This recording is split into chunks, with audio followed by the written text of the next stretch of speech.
Oh yeah, that ain't gonna work. Oh my God. Hold on one second. Can you still hear me?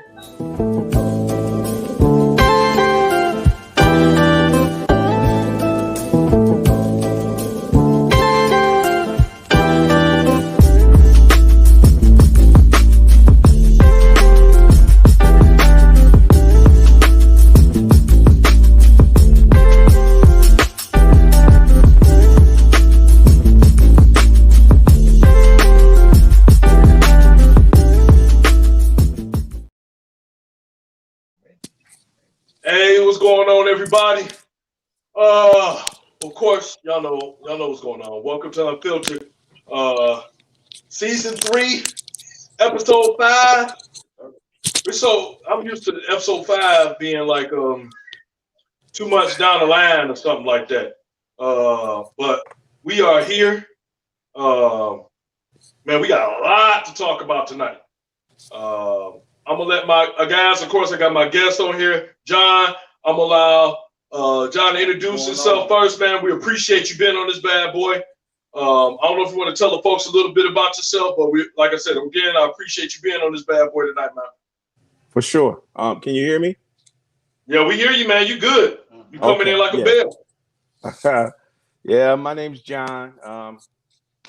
What can I say, man? I'm born and raised in the city. Matriculated through Detroit public schools the best way I could, like everybody else. Yeah. I was fortunate enough not to be a complete product of my environment. I almost did, though. Went to school and, just tried to carve out a life for myself. Got kids, got a wife. I'm blessed, man. I can't complain. I'm happy to be here. I'm happy for the opportunity. Man, appreciate you, man. And of course, to everybody out there tonight, I know we was getting a lot of, these topics we got is really good tonight. So they are really, really good. We got a lot going on, things that just happened at the beginning of the week. One in particular that we're gonna get into. But I'm just gonna let my co-hosts go ahead and introduce themselves however way they want to do it. Can you share? What's up, everybody? It's your boy Mac, 1/4 of the Unfiltered. Please continue to share, like, and subscribe. Thank y'all for tuning in. I'm gonna come up with a slogan. Every time I think I'm on the way here, I'm like, damn, Jordan gonna talk shit. Jordan gonna talk shit. So I'm gonna come up with one. All right. What's going on, y'all? It's the light-skinned portion of Unfiltered. Your boy Jordan, Asian boy. Welcome to the show. Y'all know who I am. The Don Magic Wand, that light-skinned player from the Himalayas. Welcome to Unfiltered. Please like and share as y'all are coming in. Please like and share as y'all are coming in. We got a great show ahead of y'all. Stay tuned, man. Stick with us. And just to let y'all know, next week we're gonna have 2 shows. We're gonna have one show, which is our voting special. This is Tuesday, November the 3rd. Live broadcasting while results and everything coming in. Came for that, and of course we have our same show this coming Wednesday as well. Really good show. We want to hit on a topic we've been wanting to dive into that is really big, especially with the event we're going to talk about tonight, which is mental health awareness. So it's going to be a really good time, and we got teacups in this bad boy because we got fans in Great Britain. And I'm thinking, shout out if you follow us, we got fans in Great Britain. So here you go, for the Queen. To the Queen. But for everybody out there. So what's started off like wait. What's on your chest? What kind of shirt is this? Is, man, I'm telling y'all. What kind of shirt? Hey, you got the same shirt on. This is all. This is it, man. Oh, this your shirt. Just in case a lot of them didn't know, this is you know what I'm saying? This is my clothing line. So I'll let your boy. We got it going on. Like I said, if you follow me on Instagram, I've been blowing it up. But you got to come in and get these shirts, men and women apparel.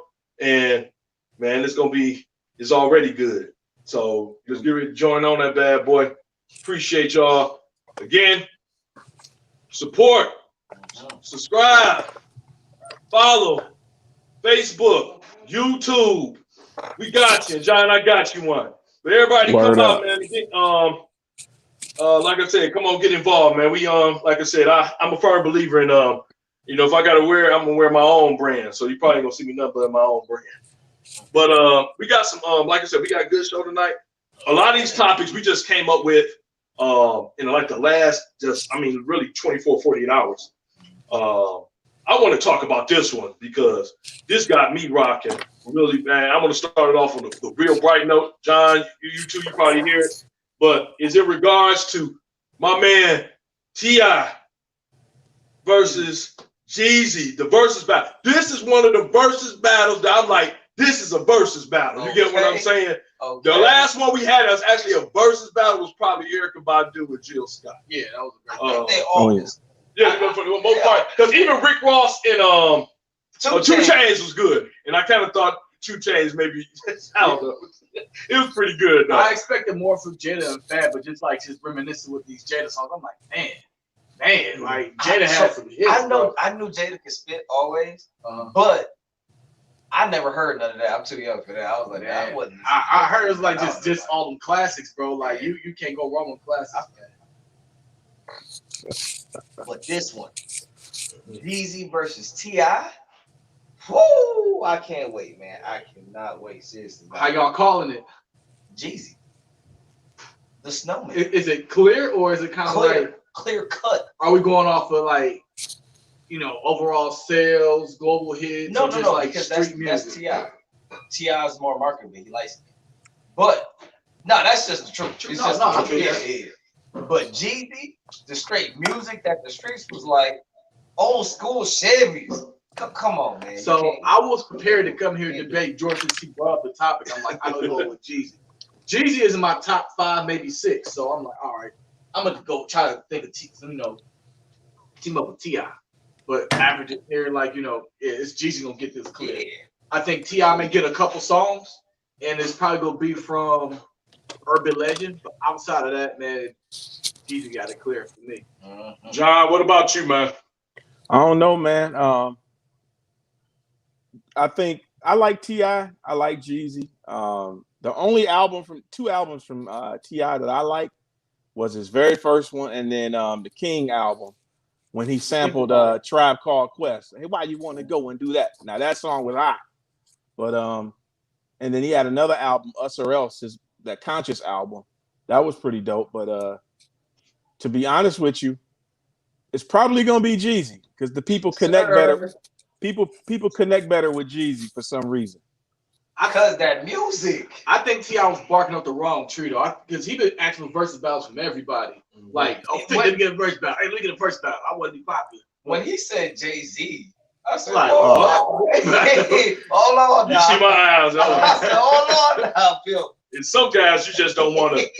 I can't even front, man. Jay-Z is. Nobody's in competition for Jay-Z in a versus battle. No. There's only one person.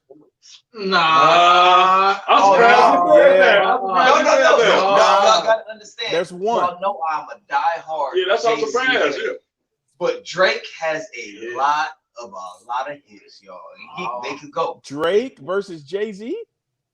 I don't know. I still don't know. I just think when you got Reasonable Doubt alone, kind of killed Drake a little bit, man. I think so. I think this is it. I think it's what people got to think about. First of all, they suck. They won't do stuff like this. Like this, go in, man. Go for the fun. But for the older people, Jay-Z is the older people. For the younger generation, it doesn't matter. The 30-somethings and up, I agree with you on that. I agree with you on that. Because Drake sing too much stuff along those lines. I like Drake. Drake got the young crowd locked and sold. I don't think Drake will win, but he's the person. I think that's the that's only competition. Lil Wayne, that would be smooth. I would put him third if I had to. Wayne got some hits. Wayne got some hits. I think if you go against Wayne and Drake, I have Drake against Wayne. Yeah. Oh man, dang! I don't know. Nah.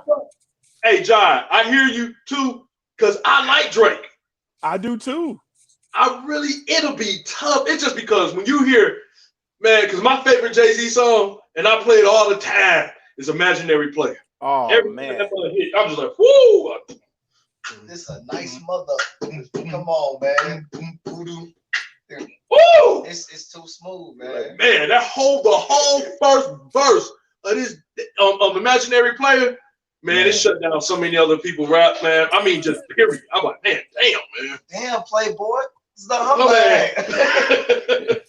I spit the hottest shit. You need it. I That got shit. shit. That The down south That's Master P. P. Body Body. shit. Okay. Yeah. Yeah. Woo! Yeah. Yeah, I don't know. Now you said it. Jay-Z. I told him, man, Jay-Z, man. People be trying to crap on. I'm like, y'all crazy. Boy, Jay-Z got flow. I don't care how much you big or anybody. Jay-Z got a flow that's nasty, man. It Flat make you out. sit back. Even when Takeover came out. Hey, but look, he not my Jay is in my top 5, but he not my top favorite rapper though. Since we on the subject, He not my top 5 neither. I got him top 3.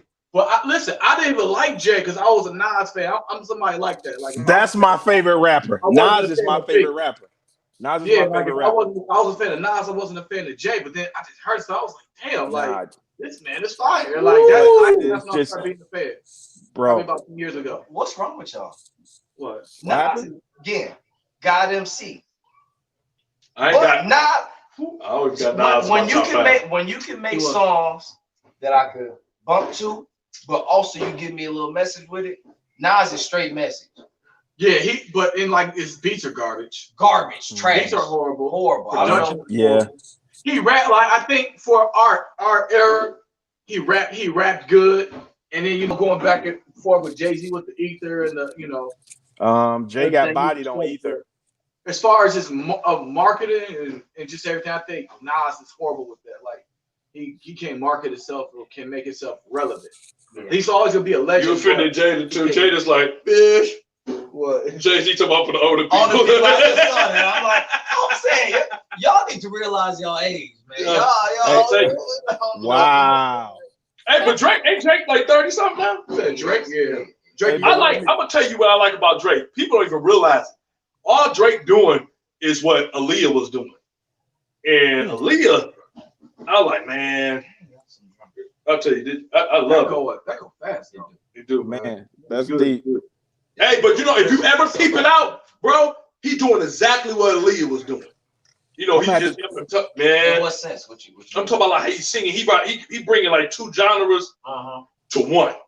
And I loved it. When he first came out and did it, I'm like, man, listen to this kid. I'm like, man, this is different, man. He got people rocking. When I first, I'm like, come on, man, how y'all don't like this cat? Like, man, he's sensitive. I'm like, yeah, his sensitive behind is going to the bank too. And he making hits, and you got it in your car right now. And the crazy thing, go ahead, bro. When people say he's sensitive, also, it gets me annoyed because who's that? No. The light skin part that's what they use, yeah. No, the light skin part pushes it also. But we just had a dark skinned dude who killed his wife because she wanted a divorce in front of the kids. And I'm saying, all of that sensitivity that you don't want to talk about or let out, it's all in there just the same. Yeah. It's the same thing. He'll talk about it. That just shows confidence to me. Light skin's got that confidence. Come on, man. I don't know. Is that what it is? Hey, I know John was going to wait for John to say something. Okay. Hey, and I got an interesting thing about John. Me and John, I think John, we connected on like you said, instant connection. And we was talking about what was that? I forgot the stat we was on. It was something Alonzo put, something dumb Alonzo put. Yeah. And I mentioned Step Brother, live from Step Brothers. Oh man. Any man that can go toe to toe with those kind of quotes, that's a guy for me. And he was like, yeah, boom. I was like, oh, you know it. I'm like, okay, I'm good. Like we cool. They had one guy there like, what's that from? I'm like, oh, this guy's that fucker don't expect to exist. Like, this ain't the Notebook, bitch. I just hate that, man. But I see. Oh man. I talk about, but man, like I said, I'm happy to have you on the show, man. Because like I said, you had one of our best quotes of one of our shows, man. That was a real good one. Okay. And like we said, I'm glad we got you on for these topics for tonight, man. So Mac, what we got for our first one we got coming up? I know we got a couple. One of them, we put a video out there tonight. I hope everybody. We got a few comments about it. I don't think that a lot of people gonna really like a lot of the comments we say tonight. But understand. All right, let's start with this one. Go ahead. Oh no, you good. But understand, this is why we say adult conversation, and that we gotta have these conversations. And I think this is the problem where we say it over and over again on the show. And I think this is where everybody likes the show. As much as they might not like a comment that we say, no one can ever say we bias on this show. We do too much of looking on both sides. So first one, last one. These two. Which y'all want? So which one we got first going on? So Ice Cube recently talking about quit. And like I said, Ice Cube is a legend, and he's done a lot for our culture as far as hip hop and represented, in his fashion, right? So recently, in recent developments, he had this contract. It was a contract, right? Yep. He was trying to push Black America. Yeah, and he was trying to push it, to help Black people, essentially. So first, he reached out to the Democratic Party, and things wasn't playing out how it was. Then he reached out to the Republican Party after that, and they kept and they pretty much was kind of on board, trying to take some of the things out. And so now Ice Cube is getting a lot of flack because he is how people portray it. He's somewhat teaming up with Trump, and he got the brunt of why you with Trump and everything like that. So I don't want to go into deep yet. So fellas, what y'all think about that? I don't know if John, you want to go ahead and go first, or Well, yeah, if you don't mind. Go right ahead, bro.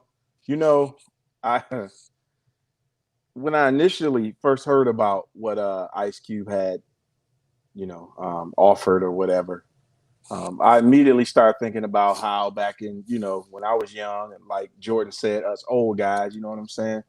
Mm-hmm. And I think about the Ice Cube of the 80s and the 90s and the early 2000s, and I think about the films and the body of work that he's done, and how he's stayed out of trouble and all those things. And I thought that, hey, maybe this is a good thing. You know what I'm saying? But then I read it, and I kind of like really dove into it, and to be honest, it lacks a lot of specificity, if you will, if that's a word. And it sounds like something that you come up with when you're sitting in a room with some guys to really kind of hide what it is that you really want to do. Because when you look at it, it's short in the areas where it would affect Black people the most. And I'm talking about Black people, I'm talking about everyday people like us that's working, trying to make it to the next level. The language of it was that of someone who's already made it. I agree with you on that. And it was short in, the community development and educational development. And it was short in, in my opinion, in interaction between Black people and law enforcement, in the areas where it would, and then it didn't mention Black women at all. So I just don't, to me, it was more of pandering to the support of the people that he knows can get his initiative across. Now, we all know that Ice Cube's got money, right? Yep. But no rich man uses their own money for any venture. That's right. You don't stay rich that way. And so to me, it lacks originality, it lacks depth, and it lacks, quite frankly, broad-based support. And I don't want to rob the topic. I'm gonna shut up in a second. But when I dug a little deeper, this is weeks back, I found out that he's partners with someone who's homeboys with Trump. And that he was really looking for a way to get out of hot water with the Saudis, or to get the money from the Saudis that he feels is owed to him. So there's a lot of backstory to this. He's never come out before in any other election with some plan for the Black community. So why now? Why all of a sudden? Like, why do you care as much as you say that you care now? in the midst of probably one of the most important elections of any of our lifetime. Got ask you a question, John. Well, a couple questions. Yes, Do sir. you think this is the most important election that we ever had, like in general, this election year? No. Okay. So now my next question is that if anyone speaks out towards this election, is it for, you think, personal reason, or you think that they do have an agenda to help, the black community or black culture or the human culture, human society in general? That's a good question, man. I think that what happens is, particularly with this, I don't say it's the most important. In my opinion, the most important was the 2000 election, right around the turn of the century, when technology changed and they signed all these privacy and got rid of all of our privacy rights. That was the most important election. And that was the usher in the era of everything that's happening now, the Dodd-Frank Act, all these Patriot Act, all this foolishness where they can spy on people. And to your other point, with regard to these people speaking out, you'd have to kind of check the legacy of their involvement with black people when it came to important issues, right? And so the thing that I'm remember Ice Cube for was fuck the police, pardon my French. Where was he prior to this election when it happened? What happened to Trayvon Martin? Where was he at trying to work with the current administration to try to make things happen then? And now all of a sudden, you know what I'm saying? You're doing this private venture, and that's cool that you're doing the big three. That's cool. But then you didn't get the funding. Now all of a sudden you want to make a plan for Black America with one of the most racist, in my opinion, let me say my opinion, one of the most overtly racist presidents that we've seen in our time, in my time, right? Because I'm 42. So in my time, I've never heard nobody say stand back and stand ready to a known racist organization. And so I think that what he's doing is self-serving. I don't think, because how do you create a plan and you don't survey the people? That'd be like you starting a business and you not do any market research. You're doing it based off what you think, as opposed to what you've actually talked to people about. So now I'm not feeling it. That's just me. Okay. All right. Well, you made some really good points. I know. Makes a great point. I mean, so the first thing I wanted to go in on is, I personally don't like when people bring up someone's past or things they've done, back then, to acknowledge any of the moves that they're making now. Or change is change. If I want to get involved and go, volunteer at the YMCA and look after kids, or go to Big Brother and do something of that nature, it doesn't matter when I do it. I could have been shooting people last week. You know what I'm saying? If I'm not in prison and I try to make a change, you cannot put anything against someone's change that they make. So that's one of those things that I don't know. It's just tough for me when it comes to things of that nature. We can't touch anybody's change or their motivation if we don't know it. We don't. That's true. The full contract, again, man, it is short and to the point when you look over it. Could it have been a lot deeper? I don't think so. Who would have read it at that point? It's already 22 pages. People aren't going to sit there and say, the real details aren't going to be mentioned there, because that's going to be packets and packets and packets of paper. If you already know that. That would have to be gone through. So it gave brief, it gave a brief look into what was trying to be accomplished. And I can't go against those things. One of the first things it mentioned was financial and educational benefits for Black people specifically. And I don't care, in any improvement of Black people, money and education are the two largest things that have to be there. If those things are not there, I don't give a fuck about what you are talking about. Point blank, period. So when I saw that, I said, okay, I can rock with that. Again, I think black people have such a love with the Democratic Party that again they align themselves with it, and it's very emotional. It's emotional. Yeah. He went to them, same exact thing, and I got the push to the side. Trump may be using this as a ploy for black people, but the fact of the matter is, if I go to my two dads and this dad said, "Let me help you, son," what you want me to say? Exactly. It's done at that point. I think, and like I said, I'm kind of on board with you. Jada asked the question. I know you read the contract. I personally haven't read the contract, but I was more so going to go in on how people view Ice Cube because he's getting the help from Trump. Um, Black people don't owe the Democrat Party anything. We are not indebted to. We don't owe them anything. So for people to look down or look at Ice Cube a certain way because he wanted to get assistance from a certain party, I think it's crazy because at the end of the day, his agenda is to help black people, regardless of what party it's into. Like, for example, outside of her ignorance and her hurt, I can kind of see where Candace Owens, I can kind of see some of the things that she was talking about because I'm like, okay, well, I know you're with the Republican Party, and some of these things that you're talking about, I can kind of get on board with, and then she kind of lost me with everything else. Yeah.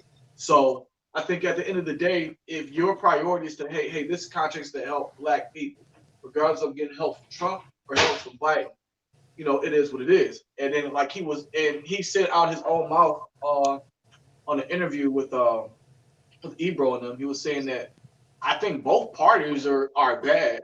I think they're both racist.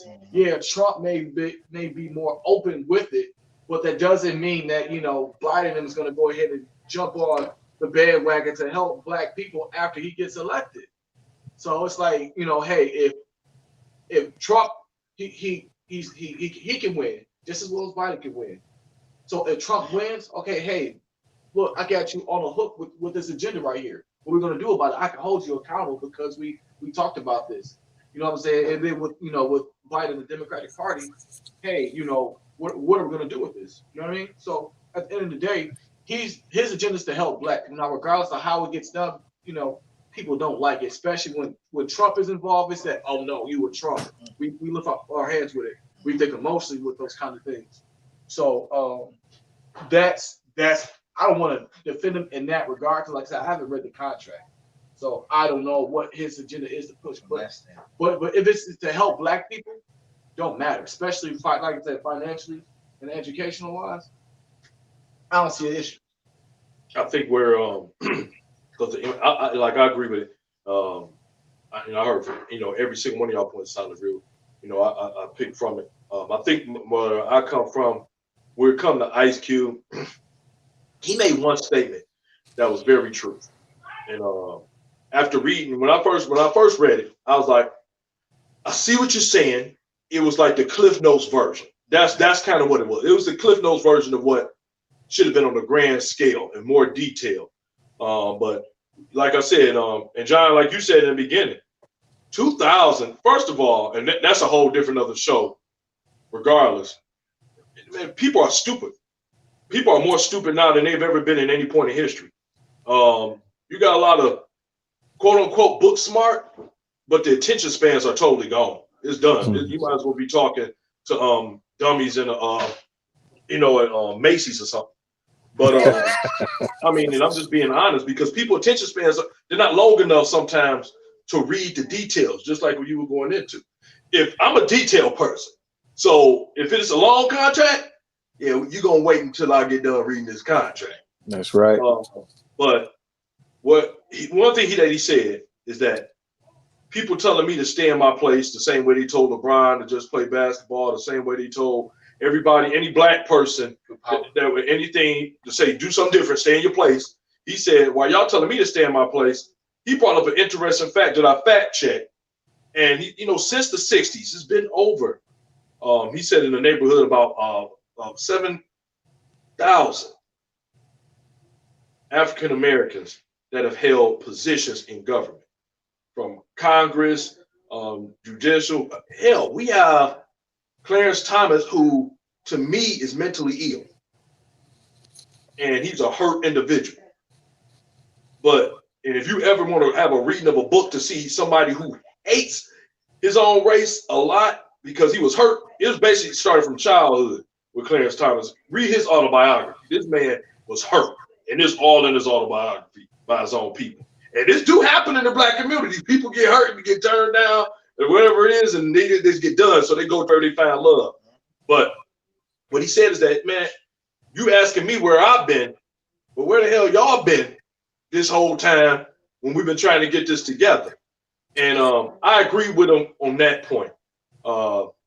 It's going to have to be a collective thing with African Americans or blacks, because I hate that African American term. I was born in America.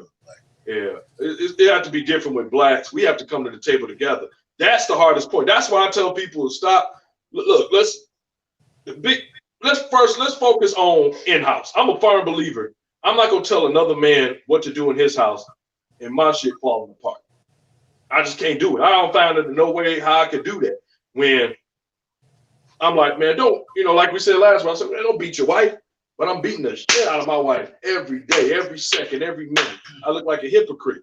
Oh, man, don't be spending that money. Have some good financial thing. But I got 7 bankruptcies. It's something wrong with people that have that mindset. I'm going to tell you what to do, but my life is falling apart. The only thing you can tell me if your life falling apart is what not to do. Like, don't do this. Don't buy, don't buy Hellcat. If I work at McDonald's, it might not be a good decision. It might not be a good decision. But it's just those basic little things that I think that the black community, we got to get together, because I remember my bro Greg had a video. He only got like 2 views, but it was powerful. And he had a skeleton standing in a field. And he said, this is what people look like going to vote, especially blacks, waiting on government to help them. Mm.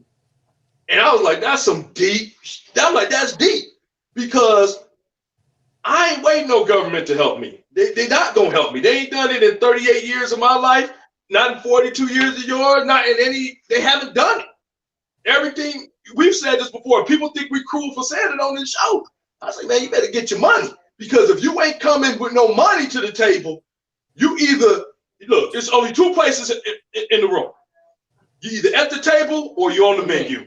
That's it. That's the only thing. I'm sorry. So if you ain't around the table, you get ate. You getting devoured. So I shout out to I appreciate him going out to do that. But I do see like good things about him. I also see some certain things about him, like you said. But I ain't waiting for no black hero. Everybody trying to apply to be a Black Panther. I'm sorry, the only Black Panther exists is in the fucking comic books. And people gonna have to just do the right thing. Blacks, we gonna have to be accountable. We have to stop trying to think that these parties are gonna help us. They never helped us.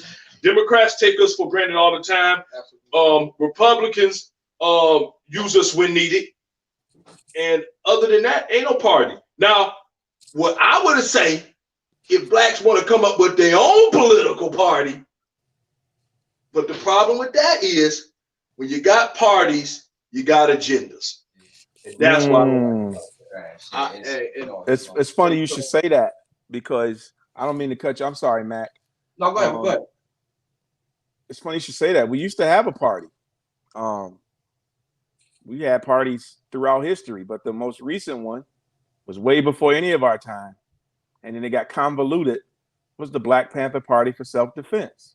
Mm-hmm. They laid out 13 different tenets back in the 60s of what black people wanted, and it was a consensus because they were nationwide. And so I'm not saying that Ice Cube can't help. Obviously he can. I'm not saying that the plan isn't a good start, because it's something to build from. But that's me, a good thing. It's something to build from. But it's a good starting point. I like exactly. To me, it lacks the depth of someone who who's taking the time to speak to people. Now, obviously, he don't have that kind of time, probably does. You know what I'm saying? And so, to Jordan's point, about finance and education, that's great. But everybody's not going to start a business. So, what about job creation? Everyone's not a business person.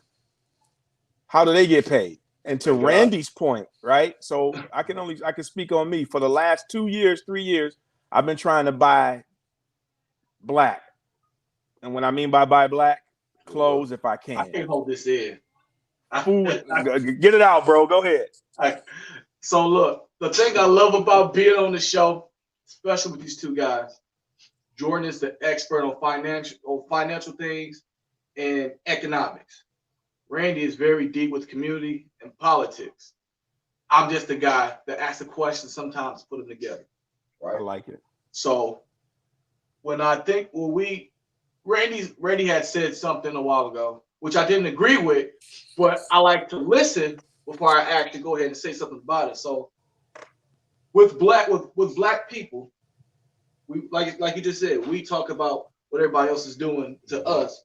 What about what we're doing to each other, right? And so now it's not necessarily true about racism and how slavery and and all the stuff that happened to us, right? And so when we look at our community, right, we have the Asian people who could open up a beauty supply in our community. Nothing happens to it. An Arabic guy can open a gas station, a liquor store in their community. They can make money. They can go back to their community and bring it there. You have a Jewish community that can go and open up businesses in our neighborhoods and representatives and everything like that. Money goes to them, it goes back in their neighborhood, right? Mm-hmm. And two things I see wrong with that. I don't see black businesses going to their communities, making revenue, and bringing it back to the hood. I don't see black businesses going to white communities and even lasting or being supported. But yet, we can have our own black business in our own neighborhood. And the two things that's going to destroy it will make me cry. One, they're plotting to go ahead and just to take advantage of you and your business, or the thing we always talk about, what's up with a 40% discount?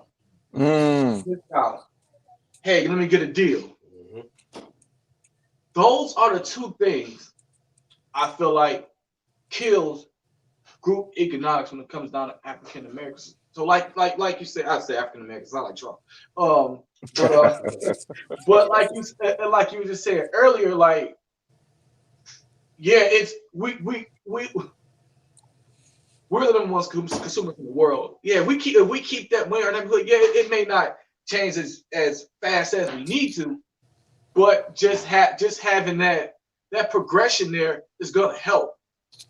We gotta respect ourselves before we demand other people to respect us.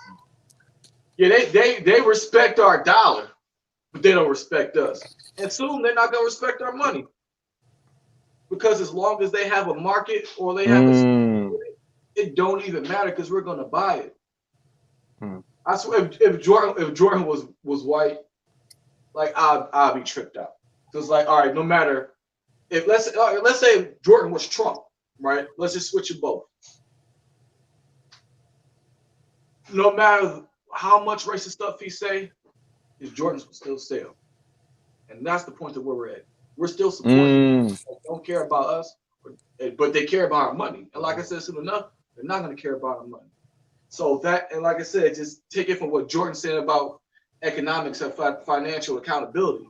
Take it from what Randy's talking about, the black community and leadership and accountability.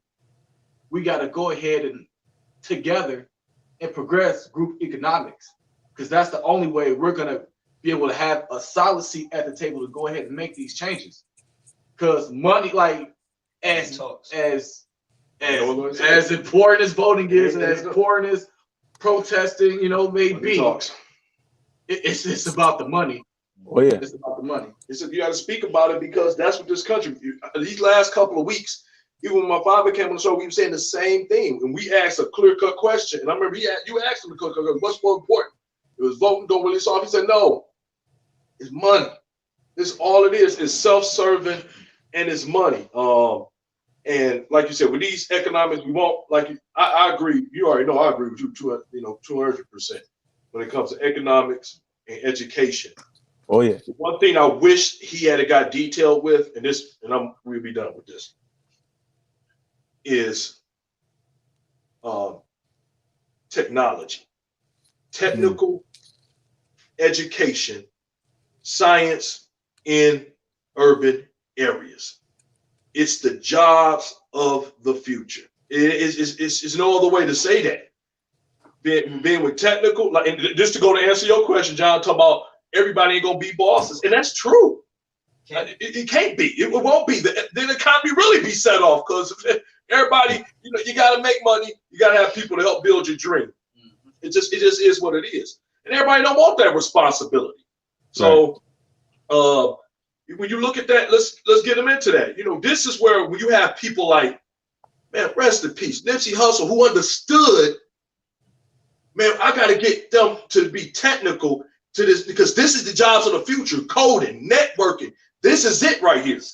You know what I mean? And it was those are the things. I mean, it was on an episode of I forgot what that was, that T.I., that music special, the rapper. He was talking about it. He was like, oh man, this, like you said, but it was like, man, this is where it's at.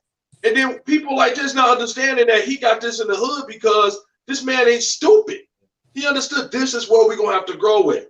Whether it be financial. And then you have, a lot of people don't talk about, Ben Carson. I know we got a lot of bad to say about Ben Carson. I met this man a long time ago. And I remember before you ate the Colonel's fried chicken. He got, that's, if they don't know about that, it's Undercover Brother. I ain't gonna say. Yeah.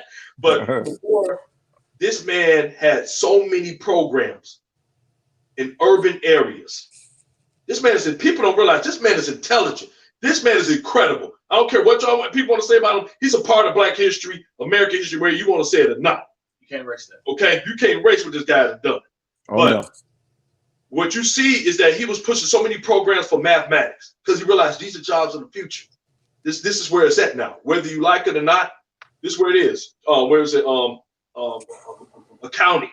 These are the jobs of the future. You got to be prepared for them. And I just think that, like you said, with finance, I just wish those things would be hit more, and that the Black community would understand a little bit more about that. Not so much. It's good to understand the political process, because when you understand political process, you find out that it's a numbers game. And I'm a numbers guy, and that's all I pay attention to. I'm like, look, the numbers ain't that enough. Yeah. Like, I don't care what you say. Like, man, it's a good idea, but it's if you go for a business loan in the bank, they don't care about you having A1 credit.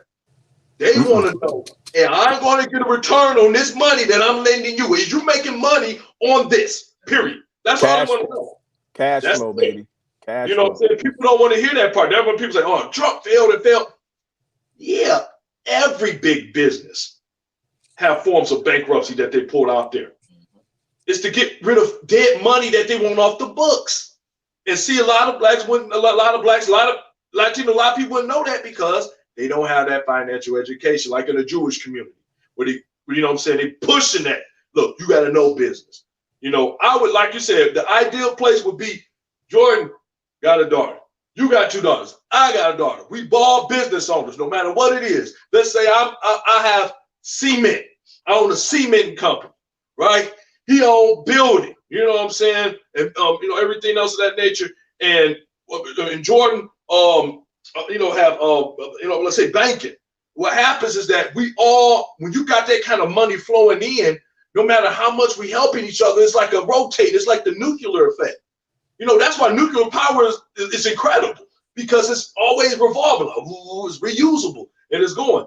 That's the way, if we could get an understanding, to a lot of Blacks understand, that's the way it works. It doesn't work with you get rich, you take off, and then you continue to. That ain't what happened. That's why in every big, even when secret society groups like the Skulls, I love that group. I'm like, what's the problem with that? People's looking at me like, what you talking about? But they put each other on. And you already know what I'm talking about, John. It's groups that give back money. They're groups that take care of their own. If you're a member of that group, you never have to financially ever be worried about anything. jobs, anything else like that, because it is entitled that you give a certain amount of your income back to that group to keep it going. That's what you call old money. I said, I'm like, what? That shit. So well said. It's like, where you got to go. Nobody got. As soon as you in that group, it's like all you got to do is not tell the details of the group. Man, look. I'm sorry. I know we went too deep. Don't cut us off. Don't cut us off. No, man. I wanted to piggyback off what John has said. He has spoken about job creation. Now, and he was saying everybody can't be a boss. 100% true. Now, one thing is though, I do want to push as many people to venture off into entrepreneurship and owning your own, because ownership is completely different than anything. And then 100%. another thing that I wanted to consider is job creation. It sounds cool, but at the same time, what's his name? Amazon. Oh, Jeff yeah, Bezos. Yep. Again, Amazon is the biggest company in the world currently, correct? Yep. Creates tons of jobs. That sounds nice.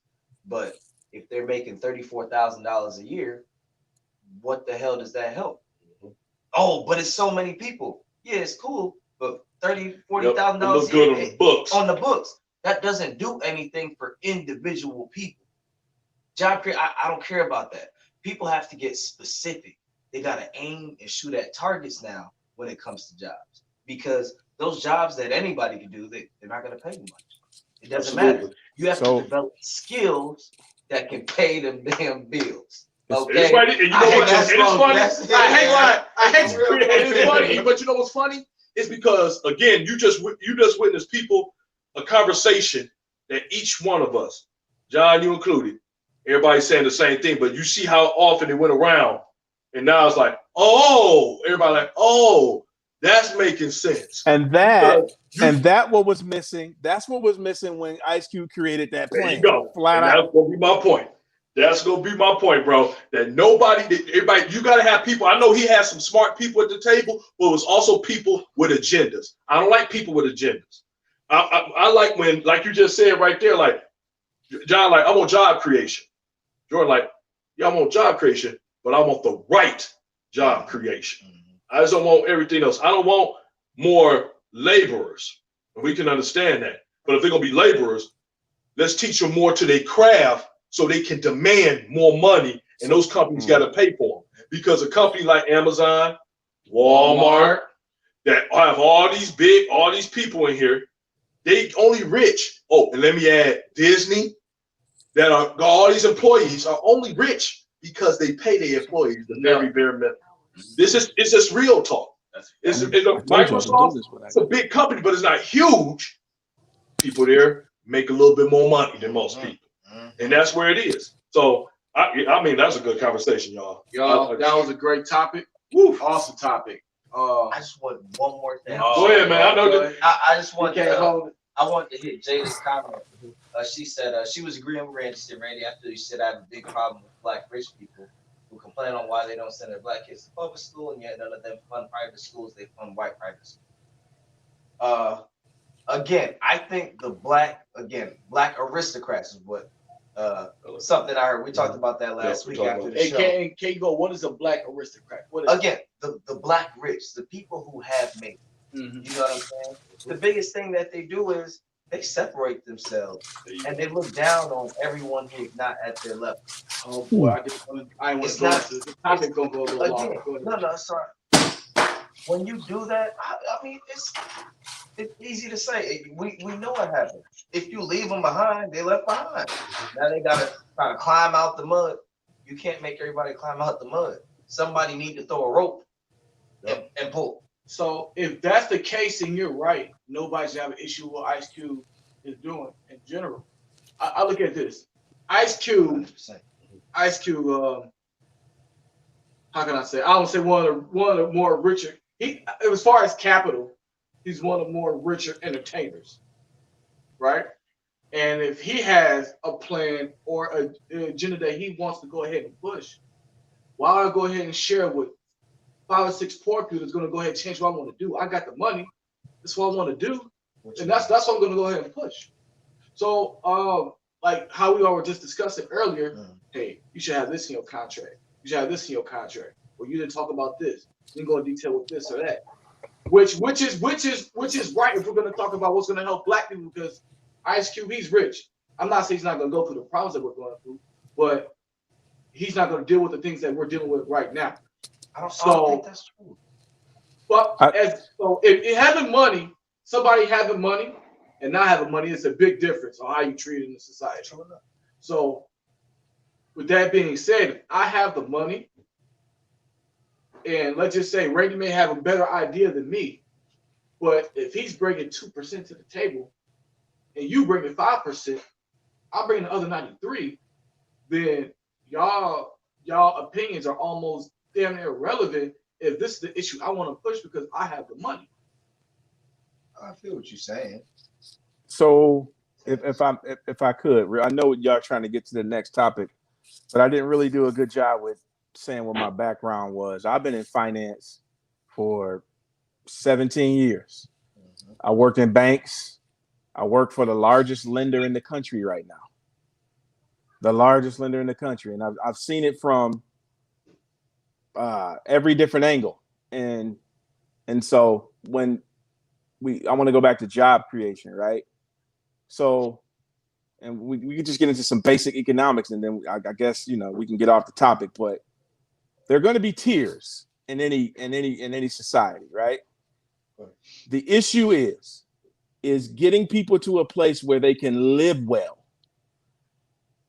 Everybody's not going to do STEM, and although STEM is where it's at, flat out. Nipsey Hussle, like you said, Randy, he knew that. There are some other people out here, that know that. Skilled trades is another thing that we don't talk enough about. You're always gonna need a carpenter. You're always gonna need a plumber. You're always gonna need, pipe fitters and people that operate heavy machinery to build things. So we need a layered. To your point, Jordan, I agree with you 1,000%. We need a layered plan that's specific as to what somebody will and will not be able to do and how they'll get paid. I agree with you 1,000%. You hit the nail right on the head with that one, for real. So it's what jobs are being created, not just jobs. I appreciate that. Real talk. Yeah. But money gets you to the table. If you got it, you at the table. If you don't got it, you ain't at the table. It's nothing simpler to say. People get their feelings hurt by it. But John, like you said, I like what you said, man. It's gonna be some tears. Shoot, even scriptures say the poor is gonna be with you always. It means it's gonna be somebody out here that's gonna be ain't making it for whatever reason. But we gotta, like you said, we gotta get to the table. We gotta get it to the table, because I don't know. I put it like this: black people better stop. You better get tired of being on the plate. It ain't fun being on the plate. That's real. Get off the plate. Start getting at the table. So that's good, man. That's a good comment. I didn't want to get off of that. I know, John, you got some love coming out though. What's his name? Nathan. Yeah, we can. Nathan Johnson. Just want to say good evening to a couple of y'all. Nate. Nathan. Can I call you Nate? Yeah, we're gonna call you Nate. That's my younger brother. There you go. And he proud of you too. Like, that's my big brother talking. That's funny. With the black arms. Don't be racist, Nathan. I'm just messing with you, bro. Appreciate you. Jay, I see you, man. Is this Elena? I hope I'm pronouncing that right. Elena, I hope I'm pronouncing that right. Jada, of course, thank you. My bro Charlton, man, he on here, man. Appreciate everybody watching. Continue to share.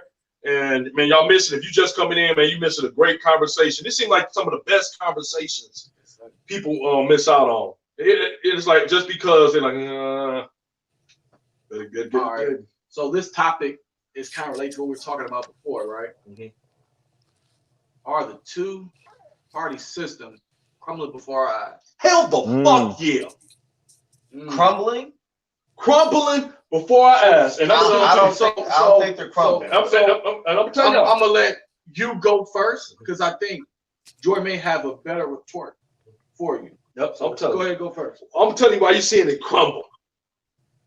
Because I want y'all to, I want to bring up a couple of things. Jordan, I want y'all to think about something. Voting, and people about to get mad. I'm getting sick of getting voting texts from people I don't know. I don't know Jonathan. I don't know Chantel. I don't know Bailey. I don't know Hannibal. All these people texting me talking about, did you vote? Are you voting? Are you registered to vote? Did you get this vote? Getting all these calls. It's never been this bad. It has never been this bad in the voting era for this amount of people to be coming through talking about, oh, let's vote, let's vote, let's vote, let's vote, let's vote, let's vote, let's vote, let's vote. But what's happening, and I'm going to tell you when the crumble actually began to happen, it was right before Barack Obama. What ended up happening is that you had, for the first time, really, I mean, on a grand scale, and rest in peace to John McCain, he went against the grain and said, fuck that, Bush wrong. Had everybody in the party, what are you talking about? What do you mean he wrong? What do you mean like this? And after that, you had people, Republicans, openly admitting, and Bush has totally messed up the economy. We screwed. It's almost like jumping ship. Next, you had Obama. He came in the system, had big voter turnout, right? Everybody was voting. Everybody came out Democratic strong. Most people wasn't voting for him because he's Democratic, voting for him, he's black. Who cares? The 43 before him was all white. So yeah, let's give a black guy a chance. Shit. I don't blame him. But what happened after that is that when people get in office, and there's nothing wrong with you getting in office and helping out the people that you happen to be. If I'm Irish, I'm going to help out some Irish people all day. The problem that I had with Obama is that he didn't do a lot for blacks whatsoever. And this is just the honest. Go back and look. Anybody don't believe me, go back and look. You ain't got to like what I said. I don't care. I call it down the middle. What he is the biggest supporter of the alphabet people we have ever seen in history. He had 4 major laws passed. And this was in the last 2 years of his presidency. That's unheard of. Everybody's speaking about what Trump doing with 3 justices and the amount of judges he put in there. 4 major laws passed benefiting the LGBT community. Not complaining, but I'm just saying, when somebody wants to get something done, they do it. What happened to prison reform, not just prison reform, but black prison reform? See, this is the stuff that I be wanting to talk about. Talk about just black and gender, because you will say gay. We need gay rights, but you won't ever hear nobody say nothing about black rights. You won't never hear nothing about black reform. You hear everything else because you want to know why? Go back to a little thing called money. LGBTQ community has a huge backing out of this world. Can we start with Hollywood? So when all this started happening, then you start seeing again the other push. Trump came in. Look at the Republican Party. They in shambles right now. I don't know if nobody even understand this. The very first election, bro, Ted Cruz, if y'all remember seeing this, Ted Cruz got to the Republican Party convention and he was supposed to be congratulating Trump. I don't know if y'all remember seeing that. He got up there and didn't say shit to him. Yeah. And they booed him. They was like, boo. Look at all the rest of the parties that dropped out. They said, look at all the rest of the people drop. Man, I can't work with them. I can't work with them. This 2-party system is getting to a point. I'm telling y'all looking at the self-destruction of it. Because you know the part that's coming back up? Independent. Motherfuckers that don't know what they want to do. Either you got 35 million people voted for Hillary, right? Just the popular vote. 34 million voted for about Trump. And these are just the rough estimates, okay? But then they got 93 million people who didn't vote at all. Imagine what that 93 million people would have did for somebody else. It would have been a fucking landslide. That's let us know that people are not only tired of politicians, they're tired of all motherfuckers that's coming in here saying what they're gonna do and don't ever do it. So that's why I said you witnessing this two-party system being destroyed. It's gonna be eventually, and it should be that way. Man, run on your own standards. Yeah. Run, you know what I'm saying? Run on you. What the fuck do you do? I know that you backing the elephant. I know that you loving the donkey. What the fuck you gonna do? Because you can't keep like Biden. He threw Obama under the bus a lot.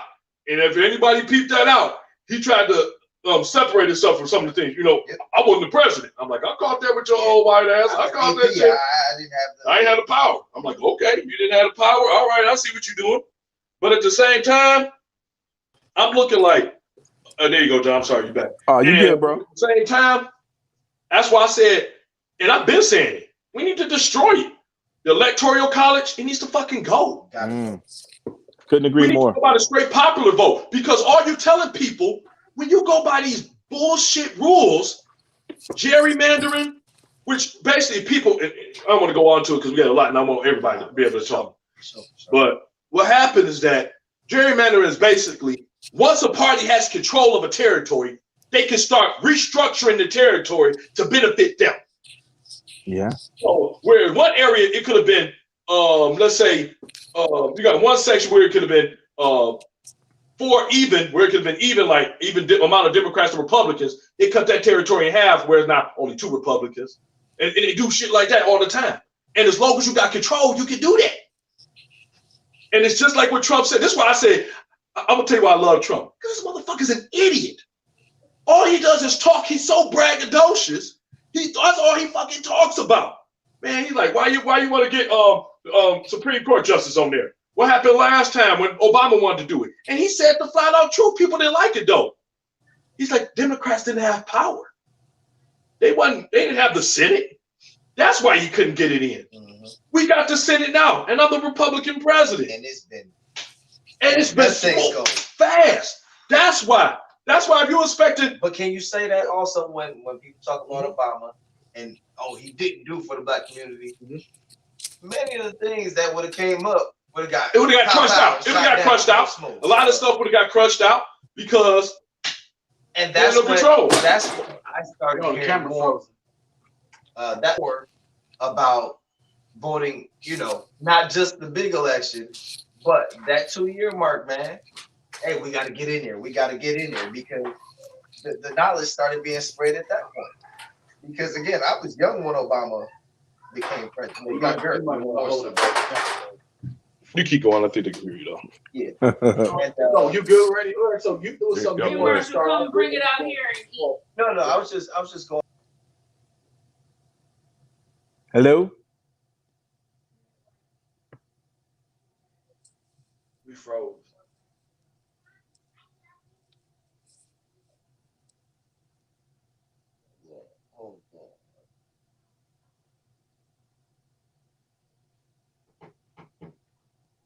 Hello. Hey, John, can you hear us? I can hear you. Can you hear me? Yeah, go ahead. Oh no, you good, man. So with regard to the two-party system, man, I think that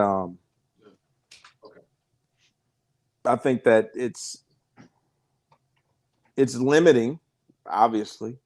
But you know, party affiliation is a thing, right? So you can say that you can vote Democrat and be a Republican. You can vote Republican and be a Democrat, right?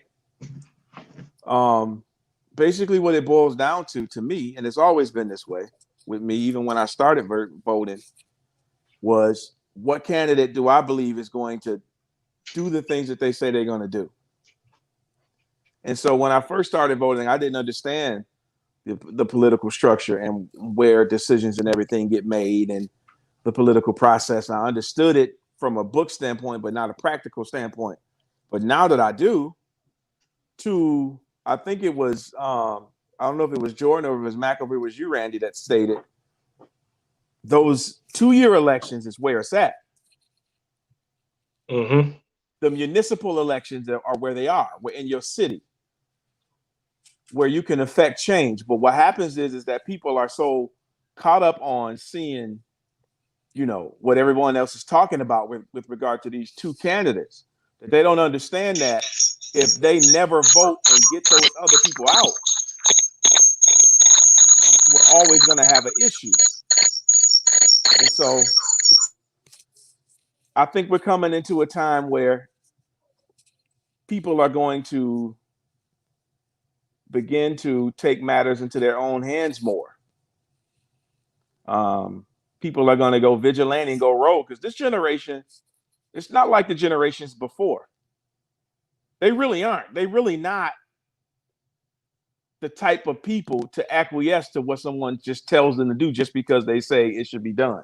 And it's that type of mentality that's going to help spark some real change in this lifetime. All the generations before had their shot. And now it's these young people's time. But I hope they're doing it from a place of understanding and not just reacting. That's the difference. So I've crossed over into a couple of different things, but I hope my point came through. I think that the two-party system is a joke. I think that the electoral college is a joke. Yep. Because how I beat you by 3-4 million votes and you win, that don't make sense to me. At all. I think that gerrymandering is a joke, but to Trump's point, when you got control, you can get things done. Yep. Absolutely. When the party was split, when the House and the Senate was split, that's why Obama couldn't get nothing done. He didn't have a broad-based support across both party lines, or he didn't have a clear majority where it mattered. And so, man, I weep for the future for my kids and, you know, the kids to come, man. And it's just, I hope that we can do something as a people to get ourselves into position to get a seat at the table where it matters the most. And that's all I have on that. Again, like we've been saying, I actually think the future is going to be better as we continue going on, because we see people they're not just letting whatever happen anymore. They're trying to make plans. They're trying to change different things, and they're trying to make things happen. Okay. Again, I think I'm always going to point to it when education of knowing that you Republican or Democrat isn't truly the right way to go. That's education right there. People are learning, people are understanding, and I just see the future as a better place coming for us, man. To be honest, I'm definitely hopeful and prayerful. Definitely. Next topic we got, man. Oh yeah, I think I'm gonna get to these spicy topics. Oh, we about to get nitty gritty now, huh? Anytime we talk about relationships, topics get a little spicy, but I want to make sure we get this fixed first of all before we go ahead and get on. Okay. All right. Sure. Okay. 1 second. Is it me? Is it the camera okay? You good, bro? All right. So, question for everybody: is closure needed when the relationship is over? I'll wait a second. Let all y'all go ahead and comment on it. I'm gonna let my boy Jordan go ahead and go in on it. So, is closure needed when the relationship is over? Is closure needed when a relationship is over? I think, I mean, for some people it's nice. You know, you get because conclusions are good in books. Nobody really loves a cliffhanger. You know what I'm saying? Mm-hmm. But personally, I don't give a damn. When it's done, my whole plan is, all right, what's my next steps to move on with my life? And as long as you holding on to wanting some closure and some of that other shit, that means that person still got a hold of your mind and your heart. And I don't want nobody having control over me or any type of, power over me in that sense, especially if they don't love me and want to be with me. I'm gone. I don't give a fuck. Let it go. Closure. Can you guys hear me? Hello? I can't hear you guys. Let's see.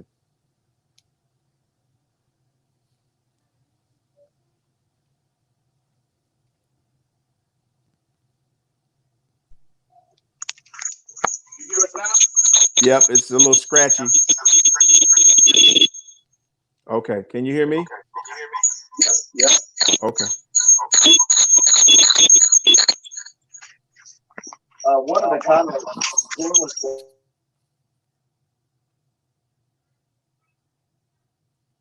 Can't hear you now. Face your old demons so you won't affect your new lover.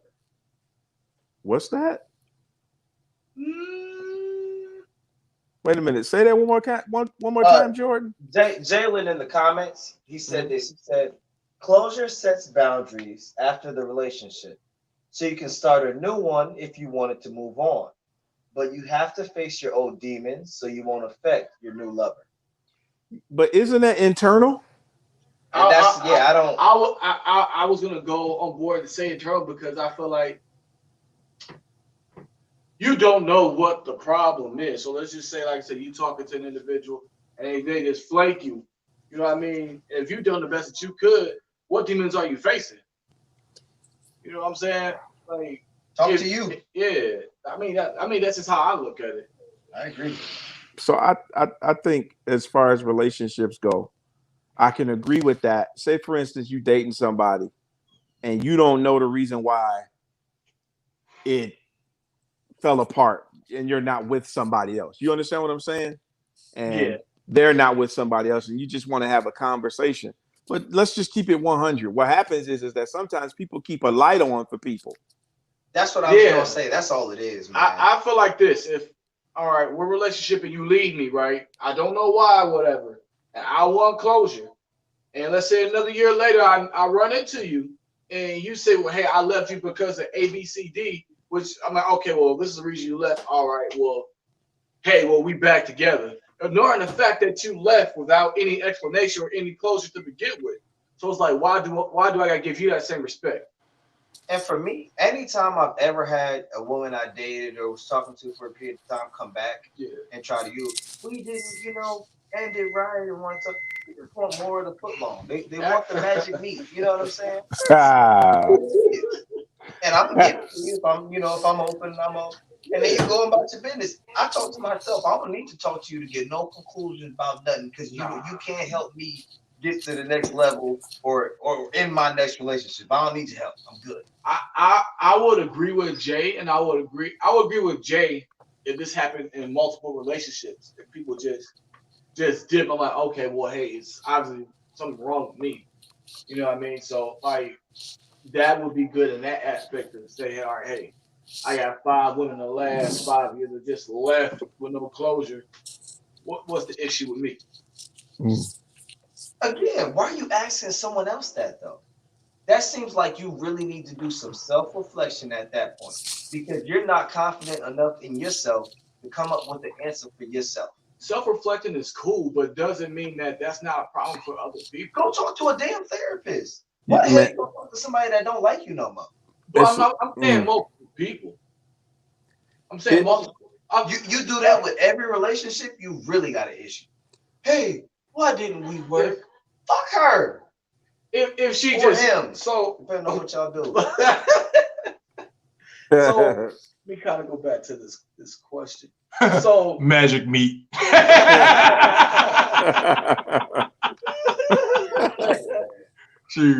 blessed. Lord, hey, I'm trying to tell you, brother. I feel you. It's a David Copperfield cock. It's a burden I happily carry. Okay. Hey Jay, so go ahead with your perspective about this topic. My perspective on relationships. John, yeah. Okay. No, Jay is cool. I get it. I feel you. So look, man. All right. So look, I'm gonna keep it 1 million from my perspective, right? Mm-hmm. I've been in situations where I wanted to get some closure from somebody that I really, really, really, really cared about, and I didn't understand why things went the way that they went. And so I had a conversation with this person, and then I understood it from their vantage point, and I was good. I was done. I didn't go and link up with them and sleep with them. You feel me? That was a one-off. But for more often than not, once it's over, for me, it's over. If now what happens is that if the same thing keeps happening with different people, now it's time for some introspection. Yep. Now it's time for me to, because I'm the common denominator. So I can't keep saying that it's somebody else's fault. If the same thing keeps happening similarly with different people, it's you. All right. Well, I got a question for everybody in this room. Does closure change the relationship? What? So let's just say that if you get closure from somebody and it's something that you're like, okay, well, hey, maybe this is my fault, or maybe that, all right, I see why you did this, but I still want you. So when we break up closure, I feel like that door is always open, or that light is still on for something to still happen. When you haven't had closure, the door's still open? No, when you want closure. Yes. If somebody tell me, hey, I want closure, that means you still want to be with me. It's in some kind of way. If you're in a whole marriage, I say I want closure, you want to fuck. Again, when John was just talking about, I can see people. I've had people that have talked to someone, you know, after a relationship, and again, they needed some kind of closure from that person, you know, and they moved on completely and never worried about that relationship again or getting into that. But when I think of most people in those situations, I don't know. I think of a parent that wasn't there, and that kid's searching for their father, and they meet him. They gotta have that conversation. Yeah. You allow that person to have room, space in your mind and your heart. You might be right. And I think that's trash. I think you know what? That's trash. I think this opens up. I think when you bring it up, it opens up a whole nother lane, because we're talking about relationships. Like, I've had that you know, father talk, because my father wasn't there, and I had a couple closure talks where I'm vulnerable. Like, I cried after, you know, like, hey, well, why didn't you want to be a part? You know, and I think me and Rachel were like, well, I don't want to be a part. It's something that I did to like about me, or what it is. Because I'm like, if it's something I can do to change it, I'll change it for to be a part of my life. And once those doors close so many times, it's like, all right, I know I'm not the problem. Yeah. So, but like, I just want what you said, right? The emotions that are so you strive for it so hard. You know what I'm saying? And a parent-child relationship, I think that makes sense. Yeah, that's okay. You got to know that. That's fine. Yeah. That's a different tier on it. When we're talking, you know, boyfriend, girlfriend, husband, wife, I think it's just so. When you keep that door open, it's like you're still striving for that in some kind of way. I don't like people having something over me that they can manipulate in any kind of way. I don't gotta get that home. Gotta get that out of me. So Mackenzie said, had a comment. She said, should that person, who was we talking about previously, should that person take accountability for making a person toxic? No. Why not?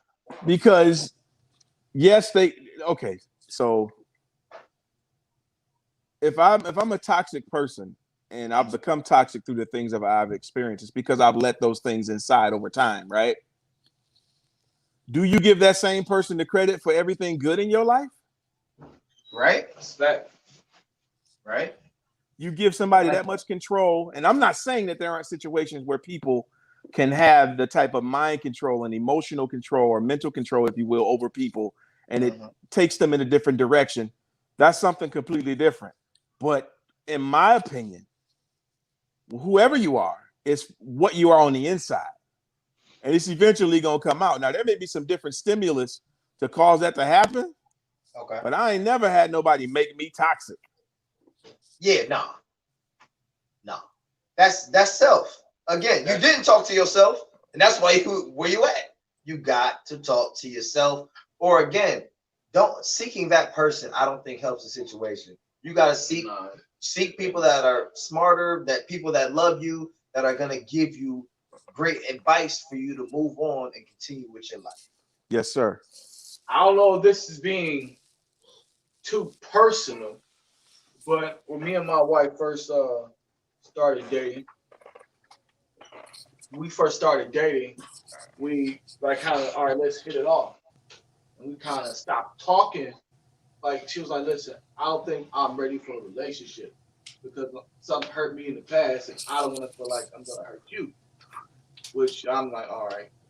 Which was honest because hey, some things that probably happened in that past relationship could have made her a whole different person that I know her to be. I mean, which you end up different. Like, okay, well, hey, we'll work it out, whatever. I can understand what you're going through. But when people take accountability for what happens, whether it's their fault or not, closure isn't needed. So once you look for it, that causes more problem in your relationship outside of, like you said, the father-parent thing. But any sexual relationship you need closure, you just want more sex. Or you want to build back your self-esteem or self-esteem. Could be also. Jay said his last comment. He said yes, but sometimes you carry someone else's negative energy. If you don't believe you've dated someone who changes you in ways that have toxic traits, then y'all must be saying you're perfect. LOL. He's right. He is right because I feel like us as being men, I can speak for all three of us in this room. We have that confident provider, like, all right, hey, my woman can do this or do that or whatever or blah blah blah. And I'm not saying this happened with either one of us, but let's say somebody cheats on you because you gave them that trust. Is that okay? Well, next time if my girl says she want to go out 12 in the morning, I'm gonna say no, or I'm gonna say no. I gotta follow you because that past relationship affected me in that way to where I can't trust somebody to do certain things. No. Nah, I'm not. Why not? Nah. First of all, and I'm just going with Jay's point. If we're gonna talk about changing the energy, then I can agree with Jay to that point. Hell no. Yeah. And I'm gonna say this on that. And no offense, but I think that's very weak.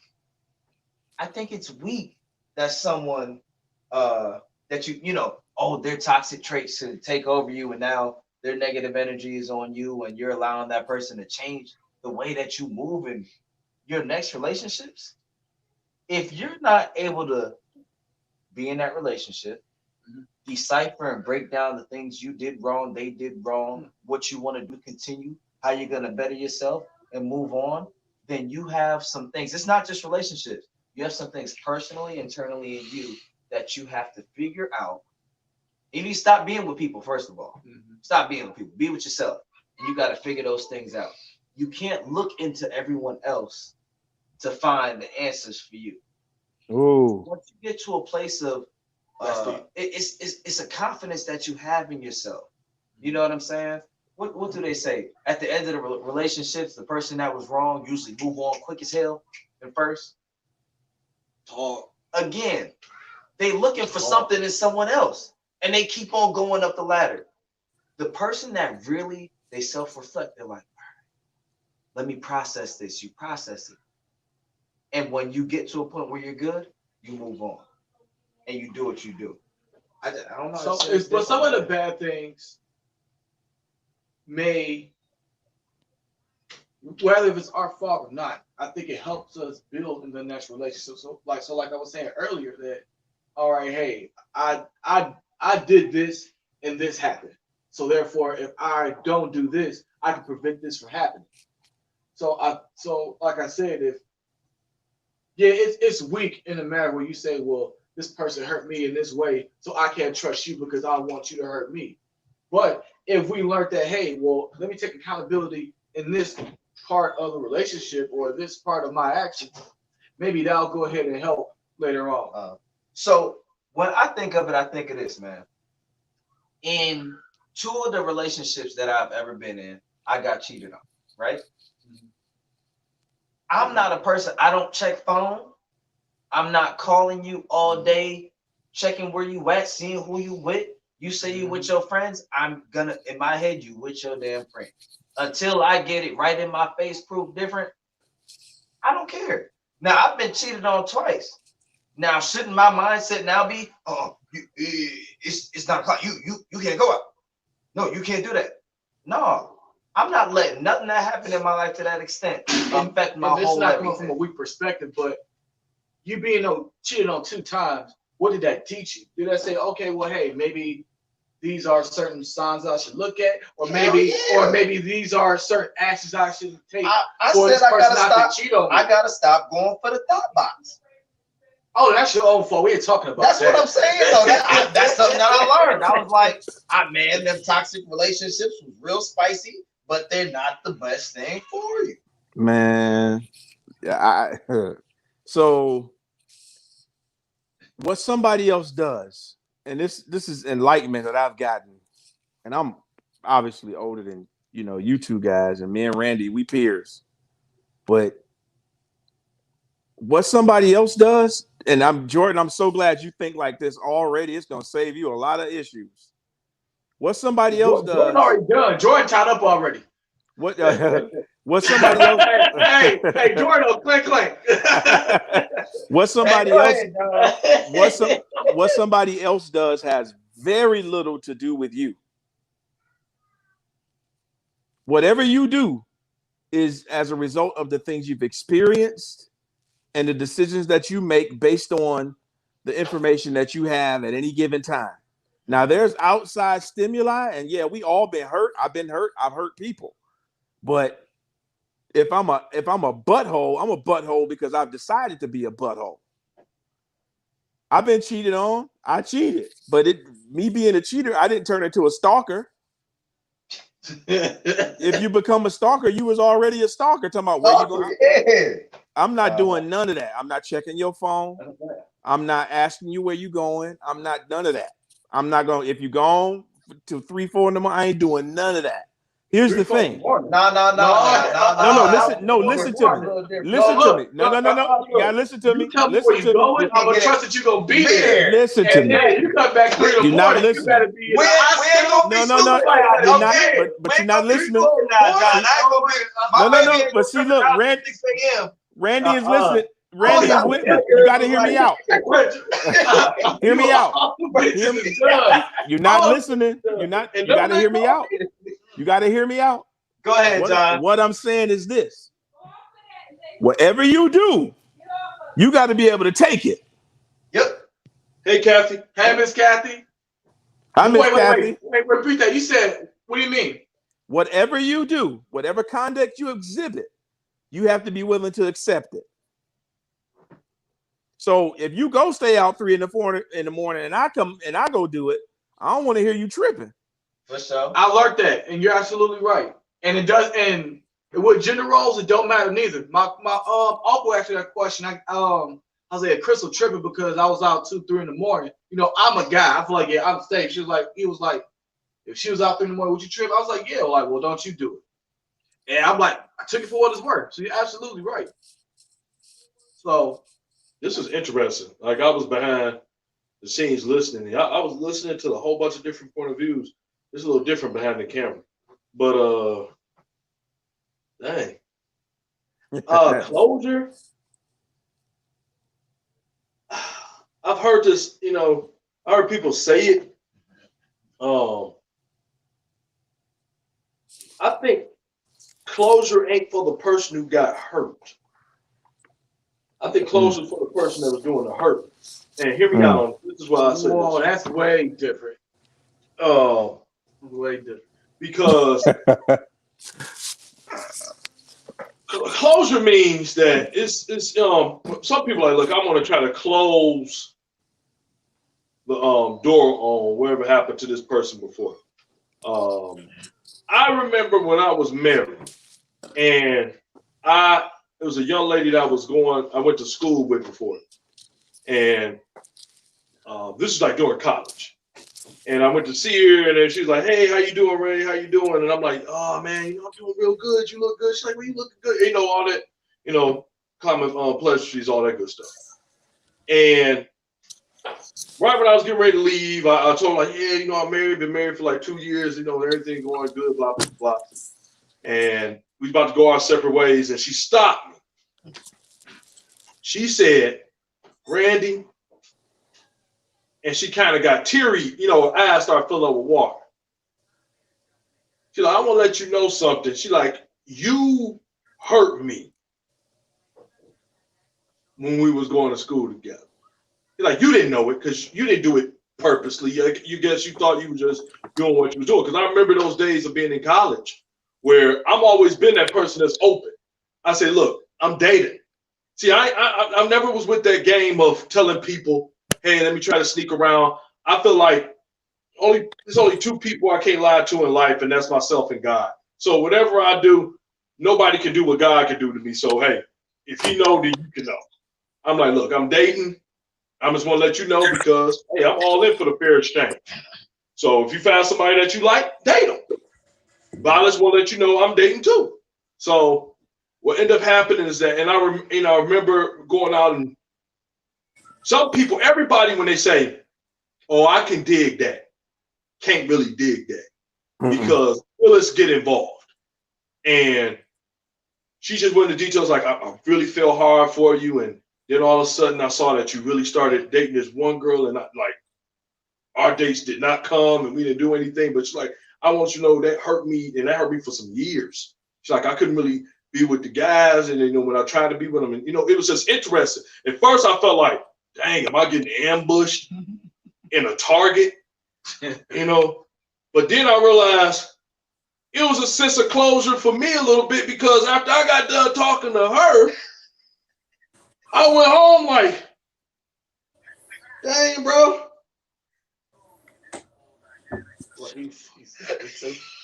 I'm done with Jay. But it's just I try not to laugh at it. So, but it's like when I saw that, I went home and it, like I said, it had an effect on me because it had an effect on my marriage too, for a little bit. Things that happened in my marriage just about happened. But I just think that when it comes to closure, I think it just depends on the people. Me, myself, personally, I feel like if y'all relationship is over and y'all went y'all separate ways, then, go them ways. Now, are you going to have some people that you hold some stuff on? But you still, I'm a firm believer. It's rare in life that you meet some people and y'all still, man, I don't care what nobody says. It's going to be people that have an impact on your life. I don't care if you're 90 years old. You still going, it's still going to be like in the back of your mind, like, oh, I still remember that. I remember them tits. I remember that ass. I remember how she made me feel because people forget everything. They'll forget dates and all this stuff, but they'll never forget how you made them feel. They'll never forget that. So I don't think, I hear what Jordan was saying, Mac was saying, you were saying, John, I see what Jay was saying. And I could agree with each aspect of it. I just think it just depends on the person, really, when it comes to that. Because for me, you might have some people, and it is, because closure is a form of you still got a piece of me, and I still got a piece of you. But sometimes you want somebody to have a piece of you. Okay. Well, you want them to have a piece of, and people don't want to talk on that. Sometimes you like it like that. You like, look, as much as I don't, you know what I'm saying? Because there is some people that you'll still, I don't care. You can be married, you can still be in love with. You don't want to go there. We ain't gonna so go. I have a question for you now, because you about. So look, I don't know if I missed it, but you said John, earlier that closure may be for the person who had hurt somebody, and you displayed the story. So was closure that, hey, am I a difficult person, or like what was exactly what it is? It made me self-evaluate myself, because I'm like, I thought because I was doing something a certain way, I wasn't a bad guy. You know what I mean? And even though I still didn't feel I was a bad guy, that don't change the fact she was hurt by it. You know what I mean? Okay. Like we can say, like, anybody, ladies, if you in there right now, you can admit this. You might have been with a guy, right? He's good, nice, treat you well, everything of that nature, but you still have told him, look, I just want to date. I really don't want to be serious. But some people don't know how to just date. They are going to get involved with their feelings.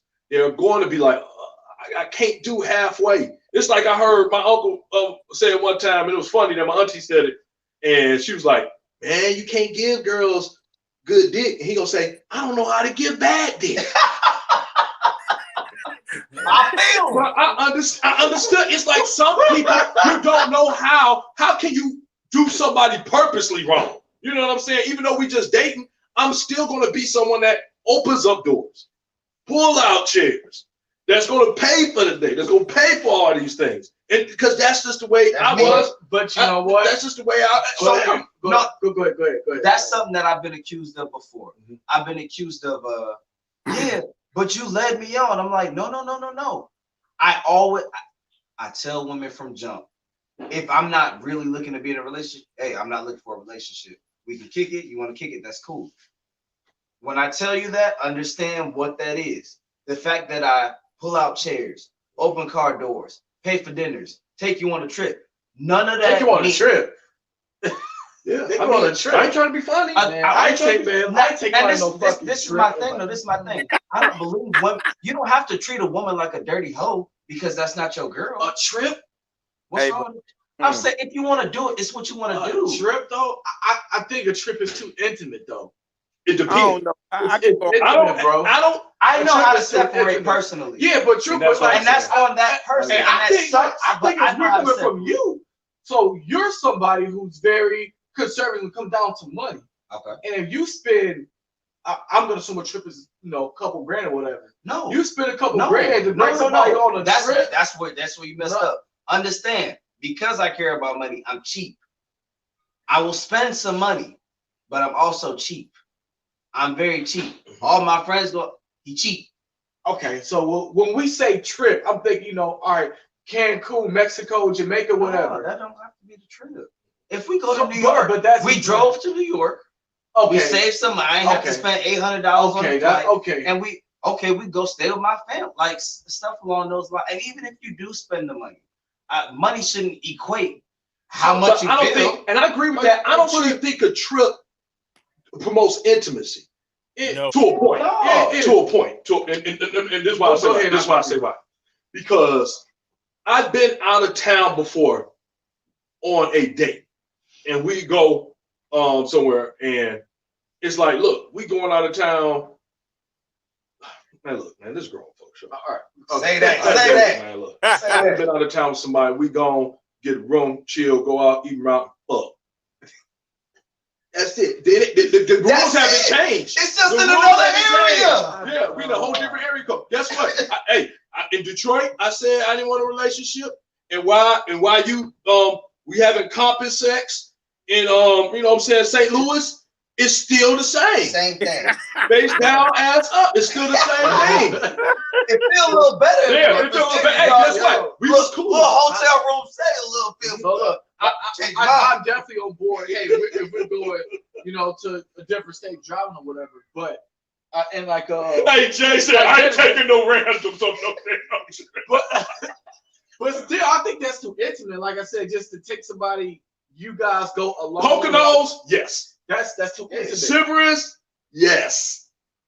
You know what I'm saying? Chicago, no. I get Chicago, St. Louis, New York. I get that. Chicago, no. It can be like it depends Chicago what you're doing. Magic is here. Yeah, Chicago. Come on, man. The magic. Okay, but here's my point. If I'm taking somebody and it's just me and them together for a long time in an intimate setting, bro, that's too much. No, what Trish just said.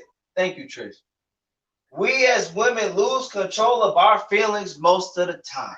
And I think that's the key for me. But you can justify, like, listen, you can justify. I think you're a little more sensitive. No. Look, you say you're a gentleman, right? You pull out chairs, open doors, whatever. That doesn't. I thought you said pull out. I do that too. Like I pull out, man.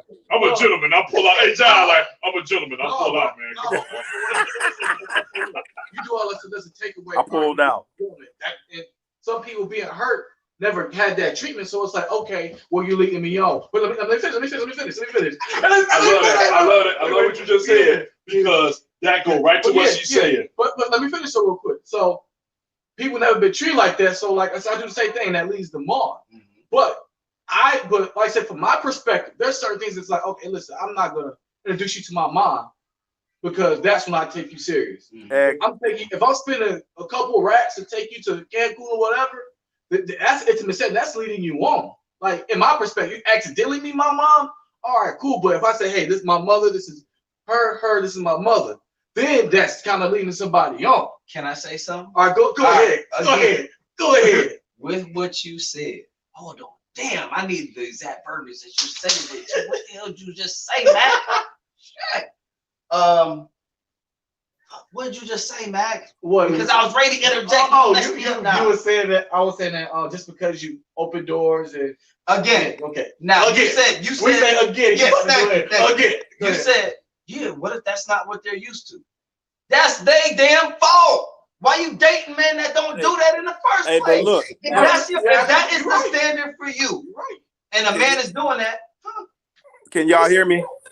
Hey, yeah, we hear you. We hear you, John. it should So- be done like that. If you going out with a whole bunch of men that don't do that for you, hey, you making bad decisions on your part. You Hey, need but to look. step your game up, and you'll have better men around you. Go ahead, John. It's true, but I So think let it's me- too much. Let me play devil's advocate for a minute now. You All guys right. got To daughters, who, right? John? To who? You got daughters, right? Yeah. I do. Do these rules apply for your daughter? Hell no. No.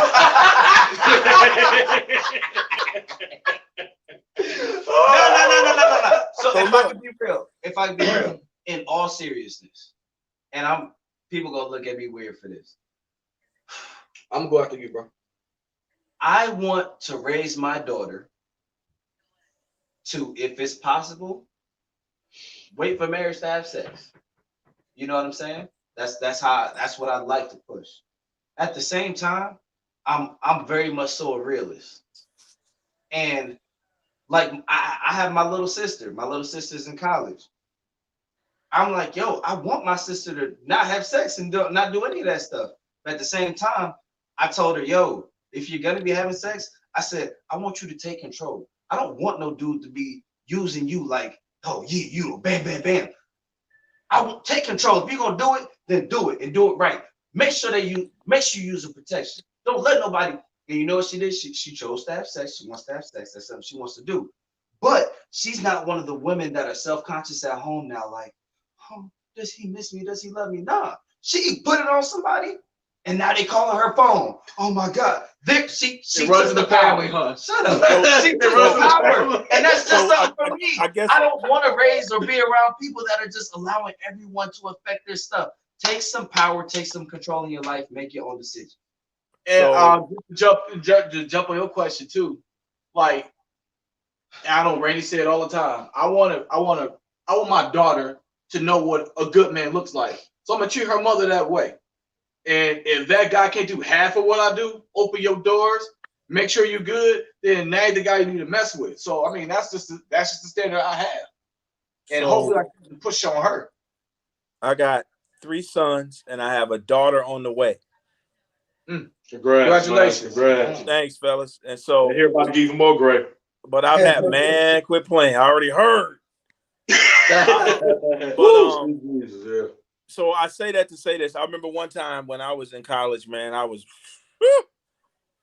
hope nobody I went to college with come on this broadcast, because boy, when I was in college and my little sister was 2 years behind me, and my father said something to me, and because I was very overprotective, and I'm like, no, I'm just trying to protect her, and then he hit me with this, and I'm gonna hit y'all with this, and it might resonate, it might not, but are you protecting your daughter and your sisters and your cousins from yourself? Or are you really overprotective? He said that to me. He said, it's not that you're overprotective. He said, you just don't want her to end up with a guy like you. And at that time, I wasn't a bad guy. I was, I'm gonna tell, hey, I'm dating multiple people. Yeah, I pull out the doors and, pay for trips and this and that. But at the same time, I was on this, I'm trying to smash tip.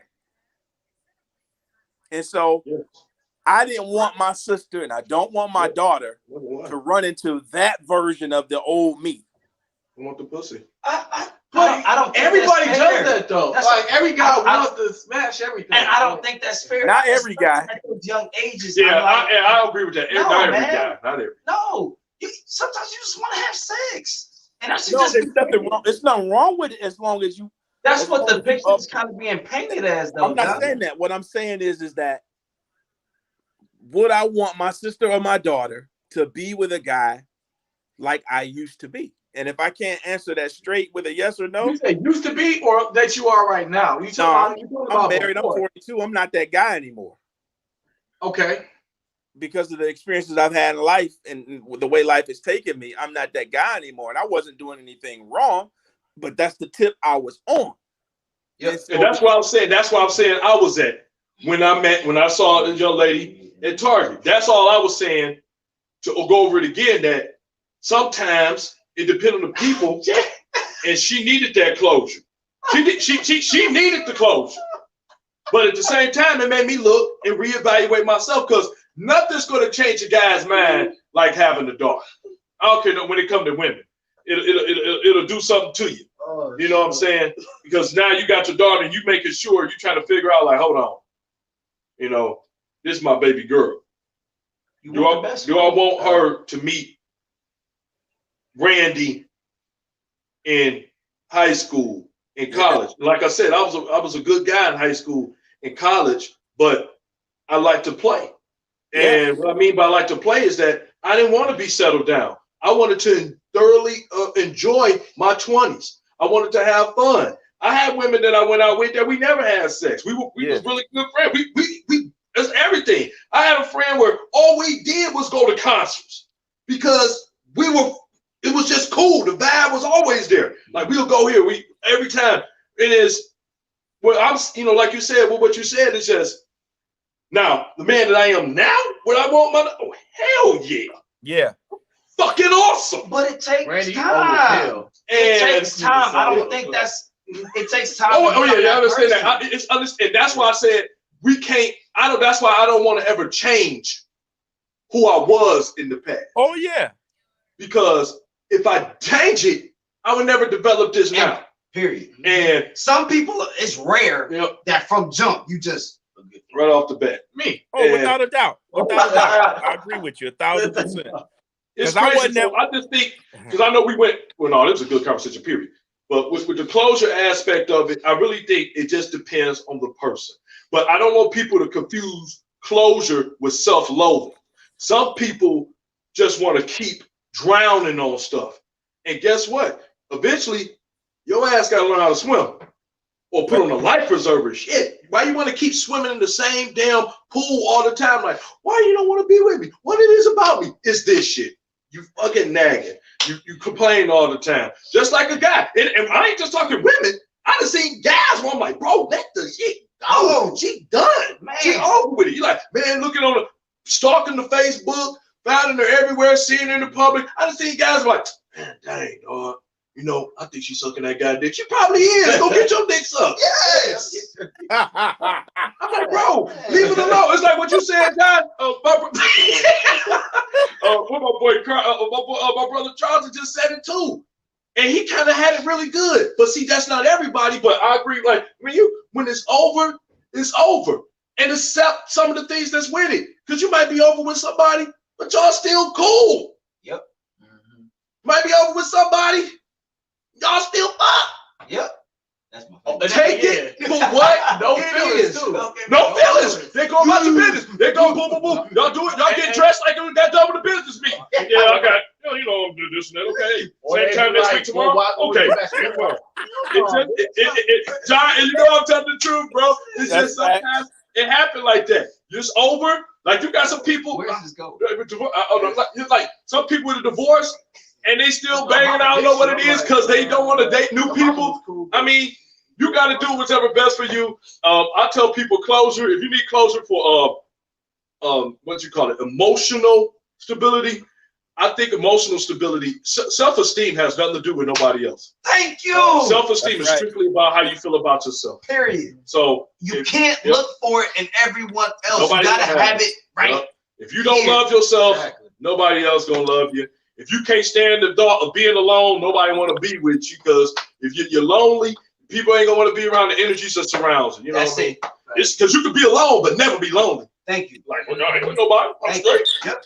And so it is what it is. Hopping relationship. Jay, what y'all got going on in these comments, dog? Oh, that's why I wanted to get first. They out there wild. They talking about I'm single, and then first, Jalen, my dog, man.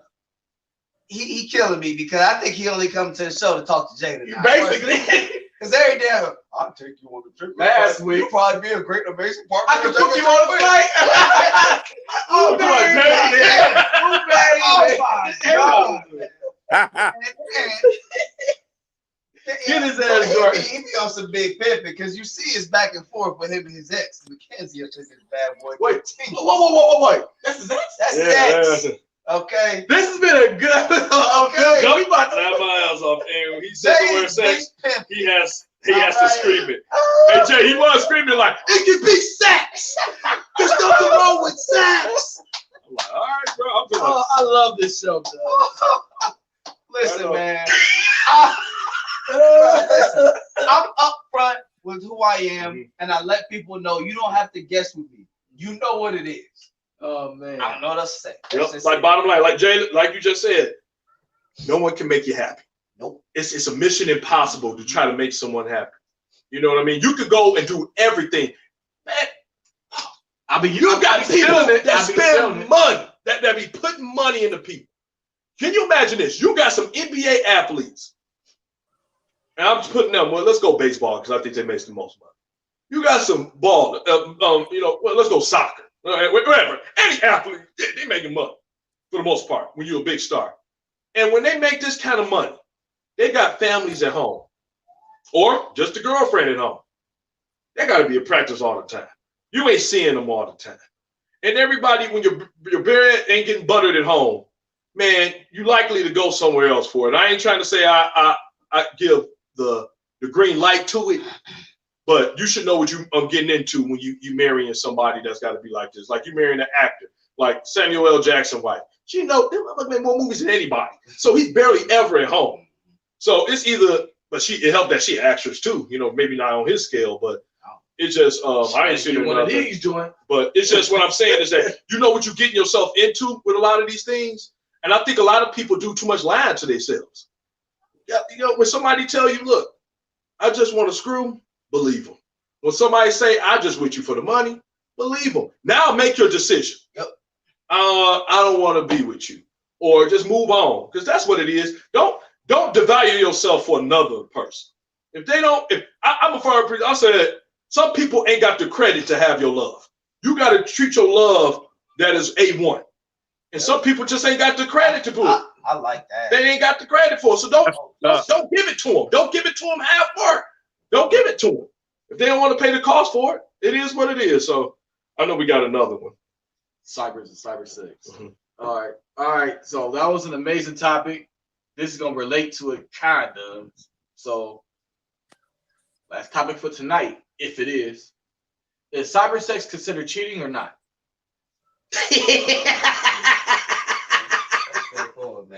Cyber sex is cheating or not?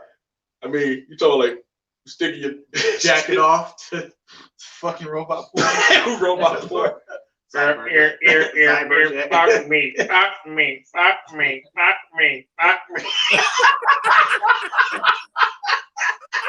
Fuck me. Oh, she grabbed my heart dry. Fuck me. You talking about like some Demolition Man type shit? And for any of y'all out there that don't know what Demolition Man is, it was a part with Sandra Bullock and what's my man name? Sylvester Stallone put on these helmets, and that's how they was having sex. And he's like, whoa, what? Like, what the hell is this? Cyber sex, man. Cyber sex. What the fuck is wrong? He grabbed my hard drive. Over the internet. Oh shit. Oh, man. Hey, So what do y'all mean by the cyber sex? jacking off to porn? Is that cheating? Yeah, let's go deep. See, that's gonna be another big conversation. It's God. watching porn, or you talking about like a webcam, and you looking at a girl on the webcam having sex, and you jerking off to her on the. That's still kind of porn, though, right? A little bit. Yeah. I had to be. It's a little more. I had to be the sensible porn. married one in here, but. Nah, I'm married too, bro. Oh gosh. What? Yo, John married too. Watching porn is wrong. So you think if Get the fuck out of here. you think your wife come in the room like, I knew you were beating your dick. I knew you were doing that shit. I knew it. Yeah. Your ass is too quiet. Man, she catch me. Talk about you going to get some towels in this fucking closet. She catch me Hey, like this in the closet, like.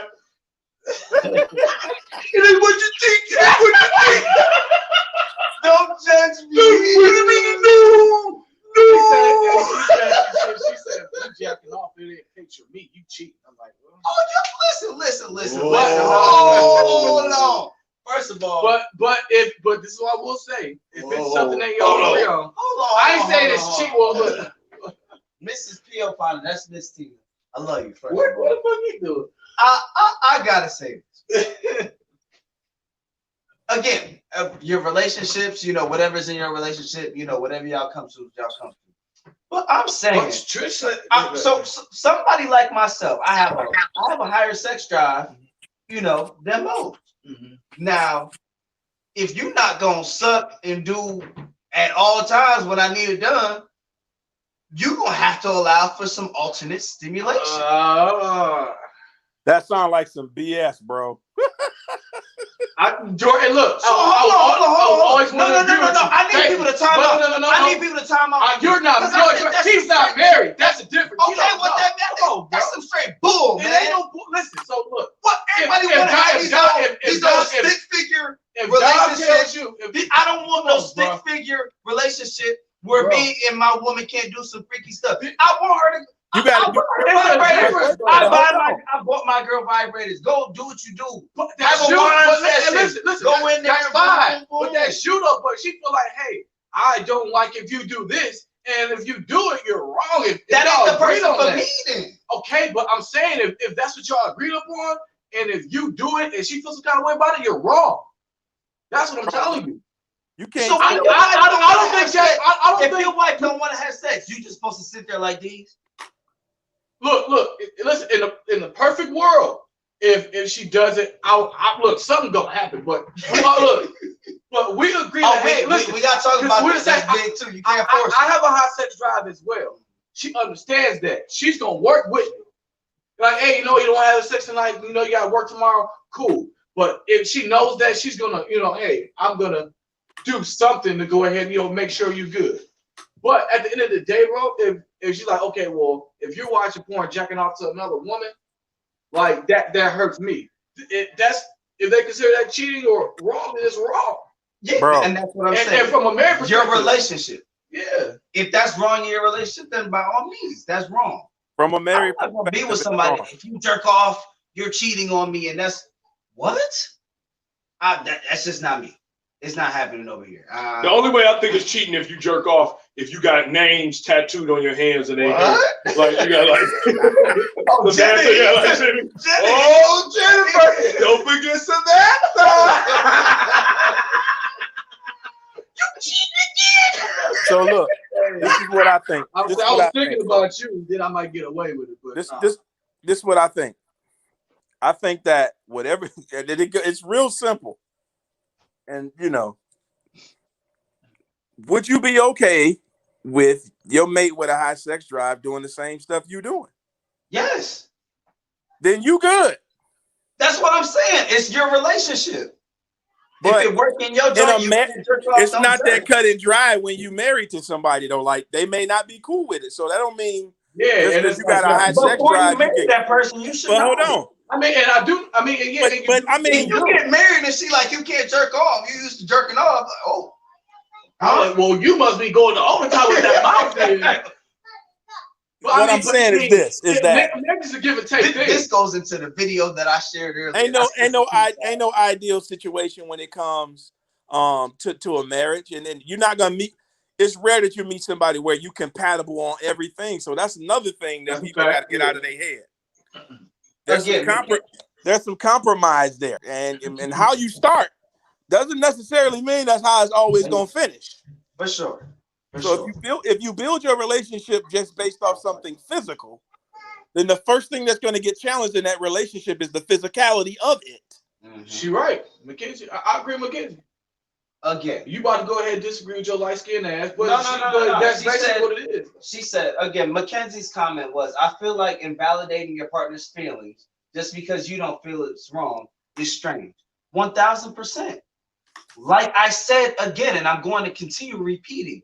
In your relationship, if it is not a fucking issue, then it doesn't matter. If in your relationship you can't jerk off and you jerk off, you're wrong. Yeah. In my relationship, if my girl don't got no damn problem with it, I'm jerking till I can't jerk no more. And I'ma still have more pipe left for her to pipe her down. So she coming one of them little They got a problem with it. No, I already said that. I don't.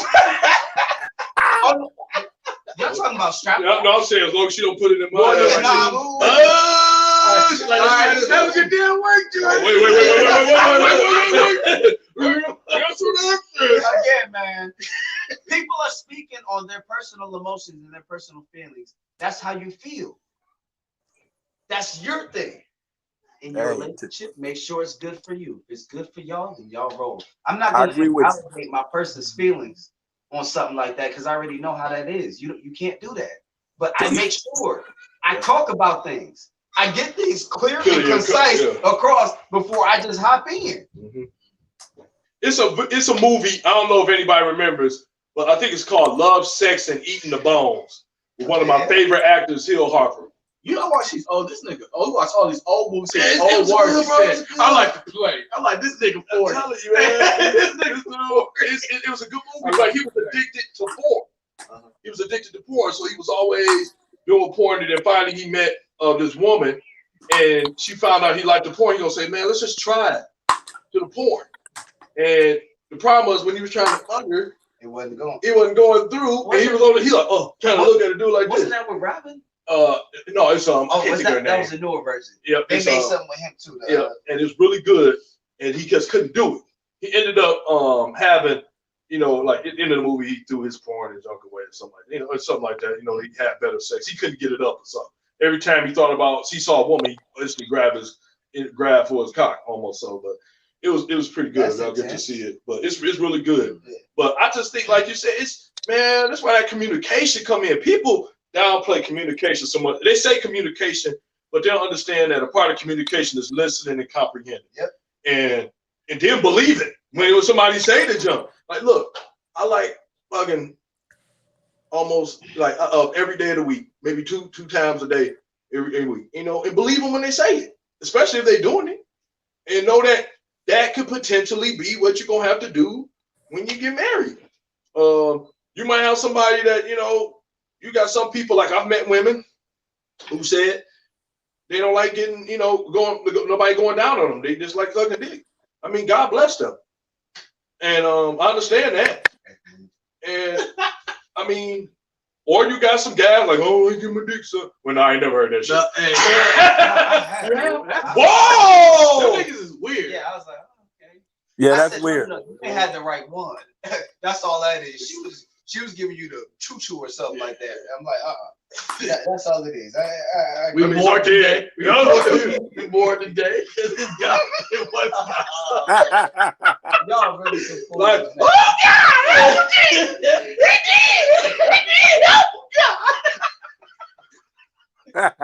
Wow! He has an issue. Wow! I'm sorry, that's weird. I know everybody got their personal weird stuff. Like, I can't eat chicken bones all the way, but you know what today? Wow. No, again, he's not my boy no more, but he wasn't my boy neither. No. But he used to, I don't trust that guy. he used to have a thing. Listen. He used to have a thing, and I don't get it. He'd be talking to a girl, and he enjoyed, like, they would use him. He'd go over there, eat some coochie, then they send him on his way. And that was his thing. I'm like, oh, wow. What? He was a hooker. I said, bro, I said, I know she ain't have you come over and then sends you on your way. After this happens a number of times, I'm like, maybe that's your fetish or something, bro. Yep. Like, don't none of them want to get nothing to you? Yeah, you gotta get real mad with him. They try to go he down might be whacked. Hey, look. Hey, don't you ever that might be the only thing he can do. Don't you ever try something like that. Don't do that. Just let me eat that puss.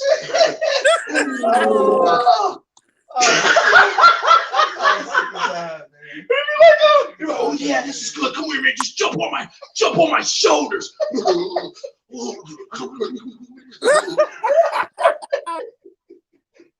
I'll be like, yeah, you can jump on those shoulders, then turn it over.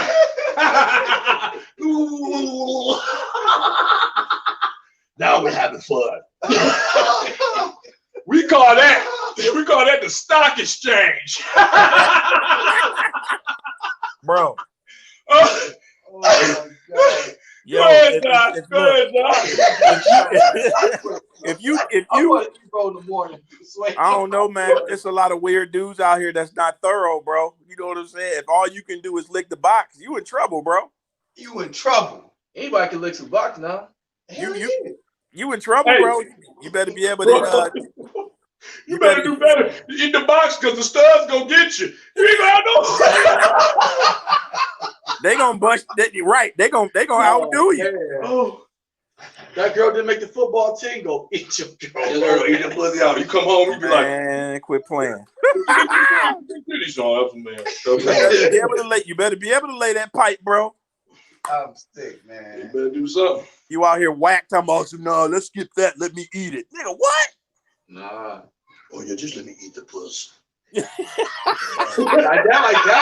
That'll do nothing down there where you wanna. You don't want to get. You don't want this. You don't want me to make your shit look like a waterfall. I'm like, you can do that to me. Right here, ma'am. I'm next.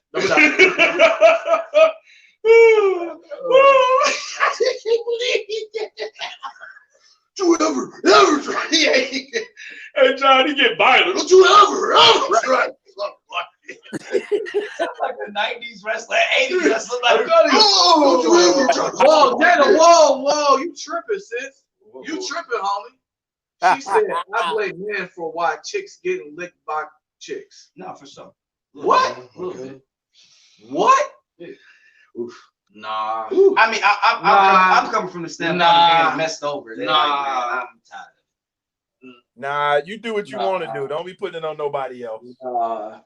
Hey, that's what you wanted to do. Don't blame it on no nigga. Hey, no. I done got some. I don't agree with that, bro. I done got some studs thinking. Wait, what? Oh, time out. You said what? Time out. I said you studs. Like I won't put nobody out here, but like you had sex with a stud? Yep. Oh, I heard kind of church. She said, yeah, so we don't talk trying to sound like big. Wait. So, yeah. Hey, wait. You know we gonna get you right. Yes, it's like a whole hair braided. Oh, God, Diesel. Yeah, fuck me, dog. That feels good, my nigga. Pretty, one of them pretty, man. Hey, Boy, look, the pretty. She ain't no basketball player. Brandon, you ain't gonna try to put us on this, man. You had that to yourself. Yeah, bro, I'm telling you. Hey, I turned it back away. I took some of that what's name basketball player came right up like, yeah. I'm almost back. Almost back. No. What? No. Hey, so Jada, look. So Jada comment says, wait. If women are why guys are gay, guys are why women are gay. No, it's because they're gay. It's because they're gay. No, it is not. I think people make choices. No. Listen now, if somebody want to explore, say they want to eat some coochie, that's fine. But a woman ain't gonna say, "Well, I'm gay because all these guys did me." Well, Mackenzie just said it though. Mackenzie just said it right here. I like chicks because I like chicks, not because of men. That's just me though. Hey, Mackenzie. She keeping it 100. Yeah. Like if they, I just. If you dealing with the wrong niggas, it's like you keep go ahead, go to the wrong niggas, go keep doing the same thing. I know girls and guys that go back and forth. They go back and forth. They like boom, boom, boom, boom, boom, boom, boom, boom, boom. Like you confused. Let me tell you something. If you keep going back and forth, and the other sex, the opposite don't want you, and you know what I'm saying, guys, if you're a guy and the guy don't want you, the guy and the girl don't want you, there's something wrong with you. Yeah, chicks are pretty fun, right? Chicks are fun. There's something wrong with you. People need to stop trying to find a scapegoat for dealing with the fact that they might be shitty. Exactly. You might be just flat out shitty. You might be the problem. Because you got some girls out here that think I'm the junk. I can do this. I can do that. Yeah, in your own mind. Nah, let's keep perfect in your own mind. Man, please. And you got guys the same way. Man, I got this, I got that. I'm like, the only thing you got is, delusion. Because while you sitting here thinking that your girl is like this, she getting dicked down by 10 inches across town because you thinking all this. Because some people don't think they can't ever be cheated on. Some people, I see people. You got some people that don't think nobody would ever dare cheat on. Anybody can be cheated on. They got enough money. Let me tell you something. It's a guy sleeping on an air mattress right now. Okay, while she over there with you, and you got 401k, stock options, 6 figures, and you think you ain't doing nothing. Real quick. When I was working for Comcast, I'm gonna take this here, right? I'm in Dearborn. I go to this beautiful mansion, okay? I'm in there. They got marble throughout the floors, everything. So the guy's talking to me. He's like, yeah, man, I just bought this, you know. My wife trying to divorce me. You know, I got the kids with me, whatever. I'm like, all right, he's just talking about everything. He says, she fucked the fucking basketball coach, man. I'm like, I'm trying so bad not to laugh at that man's face. He said the basketball coach. He drives a Honda. I'm like, yeah, but he hit her with $35,000 a year. Yeah, he hit her with the enchilada. That's it. He hit her. He was able to. Hey, he was able to find that spot, and he wasn't. My man was too busy working, flat out. But that's so hard, man. What you mean too busy working? Women want a man that's making that. You know what? But hear me. But hey, oh man, you gotta take care of home, bro. You about to go to another one? I'm saying. You about to go to another one? Cause what y'all expect that man to do? He made $400,000. That's why you chose him. That's why he stood out from most of the men. But now that he can't be home every single night doing all the other stuff, now it's an issue. How do you win? You know what I realized? I put something on there a long time ago on my personal page. I said, if women was on a march, they'd be like, I think you might be like, who are we are? Women. What do we want? I don't know. When do we want it? Now. And I've asked other women that. The reason why I put it out, I asked other women that. They gonna say, I can't lie to you, man. It's like a lot of us be really on some other stuff. We'll mess around because everything is kind of, not with everyone. I won't put every woman in the same boat, but there's a lot of things that I've seen women cheat on guys. I'm like, bro, this dude is a family guy. He done took care of, man. Look what he done. Not it's like I'm just talking about. Let's think about this. I don't know if most women now want to be at home anymore. I don't think they really want that to a point, depending on who they are. Yeah. But they want to be able to work and do something to make them have a sense of whatever. And I can understand. I respect that. I just think they want the option. Like the guy said, man, you want to stay home, babe, stay home. But I've seen it where, like I said, when I was first married, that's what I did. I told my wife, like, hey, you ain't got to work. No. If you want to do something else, you want to, go to school, do something, do it. I got it. You be good to go. But what I realized about women, and this is a really true statement, women get bored. Women get bored. And it's just like when you have little boys. And John, I know you got boys, so you can understand this, and we all boys are easily entertained. It don't take a lot to entertain a boy. No. Video game. A cardboard box. Cardboard, something like that. Boys find ways to do something. You give a boy a shovel outside, and we figuring out a way to have fun. Where we hit him up. We have fun. Being a father with a daughter, having nieces and little cousins, they need constant entertainment. Oh my Lord. They all the time, it's like they always got to do something new. Oh, you ain't I got to do something else every 5 minutes. So when getting in a relationship with a woman and you get serious, and I'm talking about the time frames where you get cheated on. And like I said, been there, done that. Women do the weirdest stuff. I'm like, why is you cheating? You and I've been good. Yeah, that was the biggest one. I think I talked about it on here before. Past relationship, I asked, I was like, yo, I said, I don't get it. I was like, I really got to understand why. I'm like, is the sex not bomb? No, it's bomb. You always ready. All right. Do we not do enough? Now we take trips, we go places, we do everything. What is there? They can't. I don't think he was the wingman. It'd be crazy. I don't know. It'd be crazy. And I see y'all comments, man. Y'all doing a lot of comments. That make you second guess though. Like I was thinking about. I'm not saying that yet. Chris will cheat if I get a job. I thought about getting a second job, but I'm like, shit, that more time, more way. Because it make you second guess that though. I think what it is that it's a balance that women have. That even when you get to the balance they want, they'll make up another way. Like they go push the goalpost. Like man, just a little bit. It's like sometimes a lot of women are habitual fence jumpers.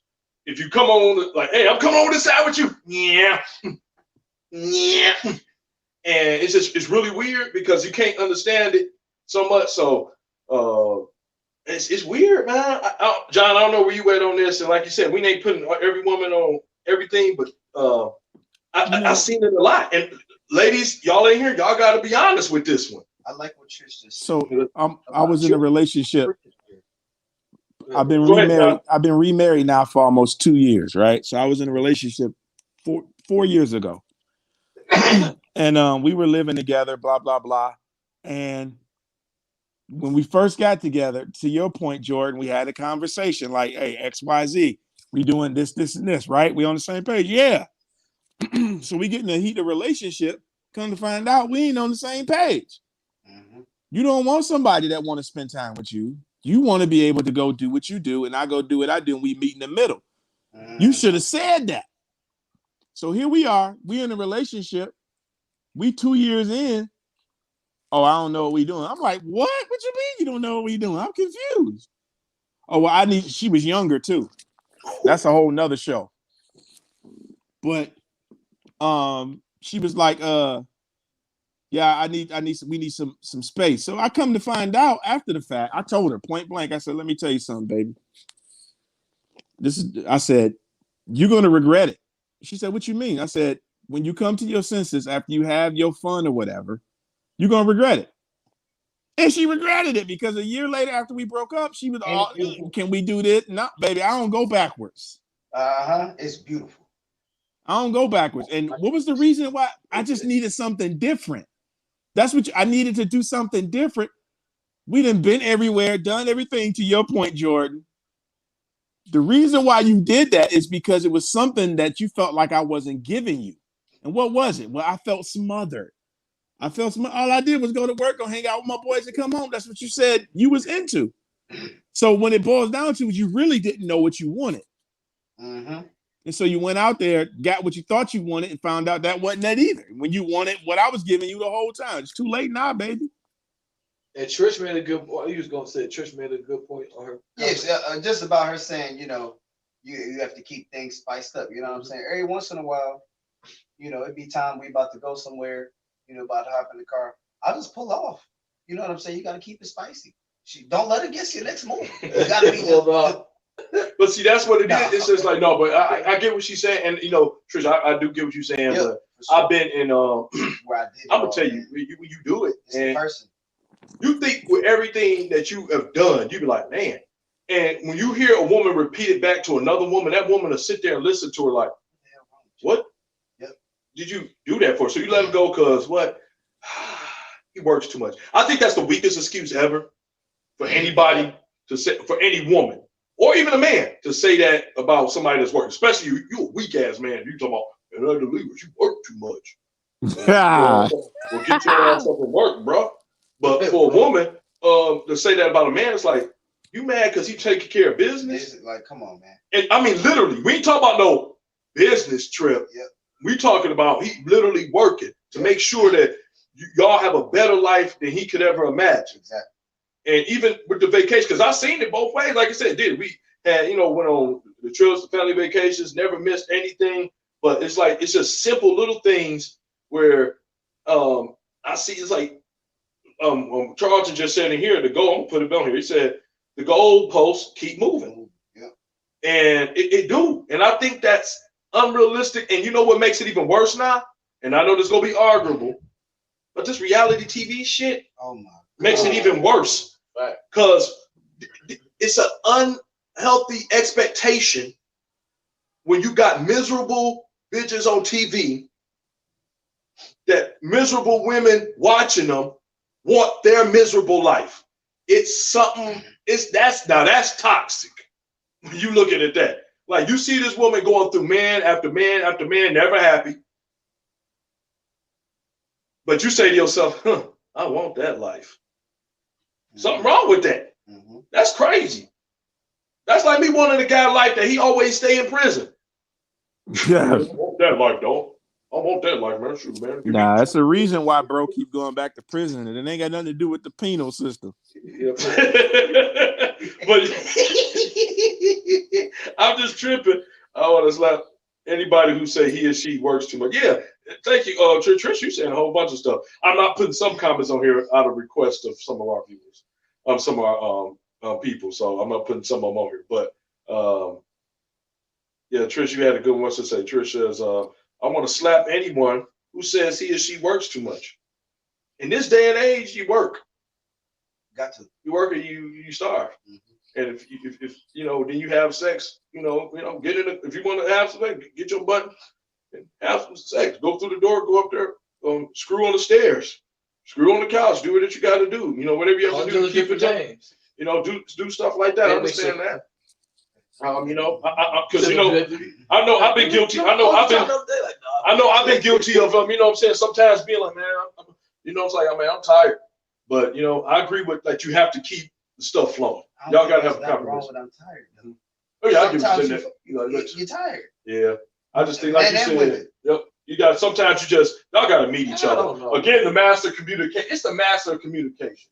That sounds like the invalidating thing right there. What you talking about? What you about to say? You said you don't know about being tired. No, I'm saying if I'm tired, I still want some pussy. That's what I'm saying. I don't. I just can't turn it down. And I'm worse than you? I think you are. I don't know if you're worse than me. No, if I'm tired, I'm tired. Look, She tired. I'm if I just got done getting surgery, my whole leg gone. She called me and pushed me. You gonna bring your one-legged ass over? Like here goes. Like Mackenzie said this. For me, I've always usually been the breadwinner in my relationships. It's not about the money for me. So if you take all your time chasing money, it doesn't work for me. Hey, you know, that's what I'm saying. To that extent, everybody different, but who you dating? You know what I'm saying? You on the wrong tip, Jordan. So all I'm saying is that everybody is different, and what everybody wants is different. But at the same time, I don't want to live in no garbage can. So, like, yes, sir. You know, I'm like, look, I understand you working ain't all for you, and that's fine. And you know, like I said, money. Trust me, money is the last thing. I understand what money is.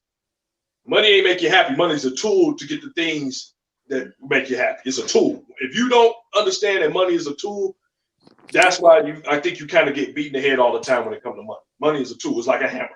You got to use it right. So when it come, like I said, I think it just differ, man. I mean, every time we talk about sex, we get into some big conversation. But it's great. Damn, it's still making good time. And yeah, it's just. I don't know, man. I care more about the chemistry because I'm a big one on companionship. If you are good, I gotta like you. We gotta be able to be around. I gotta be able to laugh, joke, and because it's gonna be some tough shit that we have to go through in life. And if we can't laugh and joke at it, we're gonna be at each other's necks because you're gonna be blaming me, I'm gonna be blaming you, and you're gonna be wanting to bail out.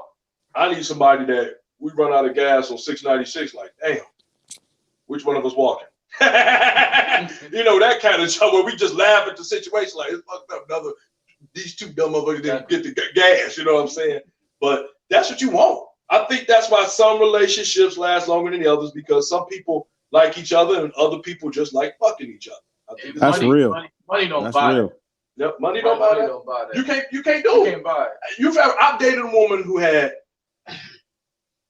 just had money. And that's all she kept talking about. Money. That's all she wanted. Yeah, we're going to talk about any damn thing else because you don't want to really do nothing. You want to talk about you do this, that, you know, you should leave, you should do this, just come and stay. I'm like, what is you talking about, man? I don't even like you. Nah. You know what I'm saying? They're like, now when you get to the point I don't like you, I don't even want to touch you. Now I don't want to touch you, means I don't want to be around you. If I don't want to be around you, now I'm out there on the hunt again. I'm like, oh, there we go. I'm like, you know, because she had a friend that was real nice. She was funny, like having jokes, not a stick in the mud. Like, yeah, she had a real laugh, but I was like, okay. And I'm like, yeah, I don't want to be with you no more. I didn't mess with the friend, but I'm just saying that it's so many factors that go into if you know how y'all gonna do in your relationship, man. It's just too many. It's too many just to name, man. Yep. It's too many, bro. It just gotta feel right. It gotta click and all that good stuff. Like you said, it looks like that chemistry ain't there, man. It's gonna be like. Because I had chemistry with, I think what people say, quote unquote, I don't like to call nobody ugly, but everybody got their taste. But it is, I had chemistry with some, man, I'm just being honest, I've had chemistry with some women that, you know, most people like, I wouldn't want to, like that, but I'm like, it's incredible. I can't describe it, bro. I can't describe it. This is my thing though, Randy. It messed me up because I've had some They just not attractive. You about to say some shallow shit. No, I am. No. I found how shallow I was. Like, again, we was hanging out, and I'm like, dog, you funny, you are how hilarious. You a great time, but we can't leave the crib. I was shallow. Dang. I don't know, man. John just cracked up. I'm like, it was like, yo, I'm like, nah, let's just, I just want to post up here. You know what I'm saying? It's crazy, man. And my thing is this. Hold on. And this is my thing, though. This is something, regardless if that's me being shallow or not, I know that's me. And it ain't going nowhere, baby. It's not. I heard older man, he told me one time, he said, man, find you a good woman, all that good stuff. But he said, you got to understand, y'all going to be at the table drinking your coffee, you got the newspaper in your hand. He said, you got to put down that newspaper sometimes and like what the hell you see across from you. But also, gonna play a part. But also, does that go away? Looks, body, that goes away too. It don't have to, not for real. You don't got to let yourself go. I don't know, man. I mean, it goes away eventually. Father time always wins. I don't know about that. You don't got to be ugly. Well, except for I think black women always look good. Even like look at Angela Bassett. I think she some of the exception to the rule. I've seen some black women that look horrible. Yeah. And I can't lie to you. It's 20. I ain't gonna lie to you. Again, I'm just saying, letting yourself go, I just don't think it's cool, man. Don't let yourself go. Yeah. I understand people gonna get bigger as they get older. But we ain't working out every day. People working and stuff. It's tough. But again, I just don't. You don't gotta just. I'm here. Yeah, I think that you should. It should cool. be this thing. You want to watch sports? Like, bitch, you a linebacker. Get the Yeah, now I ain't gonna lie. You gotta like what you see. It's gotta be some. I mean, chemistry is big, but you do gotta still like what you see. You know, you want to come bag over you every time. You know what I'm saying? You know this and that. But I'm saying that I've been around the older I got, and the more I understand to be around people. I understand that, man. I've seen fine headaches. Yeah, you like, left some fine. Yeah, you be like, bro, man, like you can have her, and then you got like, man, she bad. You welcome to it. Yeah, welcome to it, bro. You know, some fine headaches, they be really dumb. Or I'm like, damn. I would say not dumb, but extremely selfish. Yeah. I've been around. They've been extremely selfish. I'm like, man, you out of your mind.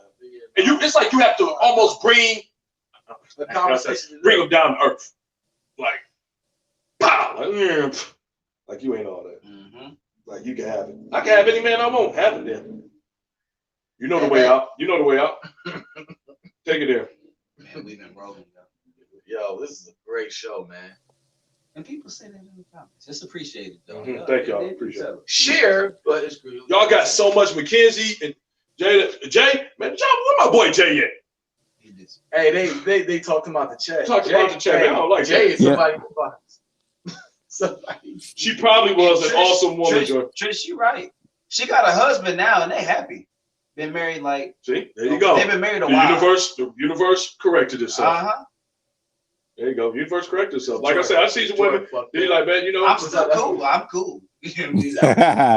Fine.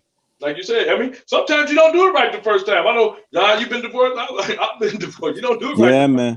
For whatever reason. Yeah. And it's expensive. I used to tell people jokes. They're like, man, you want to know why divorce is expensive? They're like, why? Because it's worth every fucking penny. When you with the wrong person, it's worth every freaking penny. And like my cousin on the side of me, and like now we cool. But it was nasty. Oh, I saw some nastiness. It was nasty. And I like, man. I'm like, okay, yeah, I got to do. I'm like, this is what marriage is? Yeah, I'm like, man, you know, and that's the biggest thing. I'm like, I don't want marriage to be thick and Randy. I remember you said men fall in love with what they see and women fall in love with what they want to see. I believe that. And I still do. Talk, Trish. I believe that. That's deep. I believe that. And thank you, Trish. Don't take my junk. That's my quote. Remember that. I said that. Trish, remember that. Don't do that. What they see. Yep. And women fall in love with what they think they see. And I think what happens is that women love potential. I've seen it from most women. They see a potential in the guy. And I'm talking about these really good women. Because once upon a time, and it still is, man, shout much love out to my black women. I love y'all, man. Ain't nothing I love more. what happened for so long, y'all fell in love with potential and just didn't pay attention to actual factual that the guy didn't have any drive or that you were getting used. And I've seen it so many times. I've seen good women give horrible guys chance after chance after chance. Even down, I remember going to the friend of the court. If you ever want to see some horrible shit, God. go to. I know I'm speaking to some guys here. It is the worst experience. You will hear some of the. I remember thinking when I went down there, and I went down there before I knew I was getting a divorce because I knew I'm like, I want to make arrangements. I want to make sure that this is what's set for my daughter. And I set it up, and I remember seeing guys paying $25 a month. And I'm like, this nigga got on a pair of $200 gym shoes. This nigga look like he rich. How he get away with $25 a month? And y'all trying to get at me for a G a month. Man, quit playing. Bro, I had with my ex, and like I said, we good now. Much love to her. She wanted to get me for $2,500 a month. $2,500 a month. She did. And her stuff. And I told her, because I let them see the email. She said, because it's hard raising kids in society, and I haven't worked. She used the fact that I said you didn't have to work if you want to try to go against me. You didn't have to work. You said I didn't have to work. And and she used the fact that I made some good business decisions. So, I mean, thank God I had a great judge who was a female who saw through it and said, nope, he already came down here. He made all the appropriate arrangements already. Y'all have joint custody. Why should I do that? And just when you see stuff, I think that's a big cut, though. Yeah. The fact that you going up there first because, oh, damn, he set it up. Because my uncle told me one thing, and I'm not trying to tell people out there that's potentially doing. I'm not condoning divorce, people. He said, in Michigan, you got to beat them to the punch. Man, if you The don't, first one there has the power, and that was absolute truth. I had a friend of mine. Him and his girl, they didn't get into a fight. She was whooping his ass, but he went to the police. She got arrested. He said, I'm going to file a report. He said, I don't want her arrested. They came and arrested her ass. Like, one of y'all got to go. You know what I'm saying? But he knew, again, I don't have time for her to create a story. You know what I'm saying? And they fall back. That going first thing It's the truth. It's the truth. Stuff, man. It's true. And Mackenzie, I agree with you on that. Child support is not used the way it's supposed to be used now. Because, first of all, hey man, I know we oh goodness. You know what's happening with child support? I don't want to cut you off. Yeah. If child support was taken and put in like a little fund and they get it when they get 18 or something like that, a lot of people would be on child support. No, but I think that also hurts the kid, though. Yeah. For the people that are using it correctly. But I'm just saying it's been so misused that, like I said, it was using that way. A lot of people would be on child support. Man, welfare was created for one reason: for women to marry the government, and and penalizing all men for the absenteeism of a few men. That's all that was about. So when that came into play, what happens is that you got it like home. Now you married to the government because it happened in the John. It happened. See, people don't understand. I know we keep saying this. The 60s in this country. This is how powerful this is. It was pivotal. It's the most incredible and time-turning decade we've had. And we're coming close to that now. That's how much I think that this decade is about to get into. And what happened is that so many things happened. Remember, John, people was having great jobs. Yeah. Especially black men. They was having good jobs. They was coming out. Trade. Let me say that again. Trades. And they was making money. All of a sudden, after the 60s, the 70s came, man, companies was laying off. Guys was losing jobs. And people about to do what they got to do. Well, let's invent welfare. What welfare do? We'll take care of the family. You married to us now.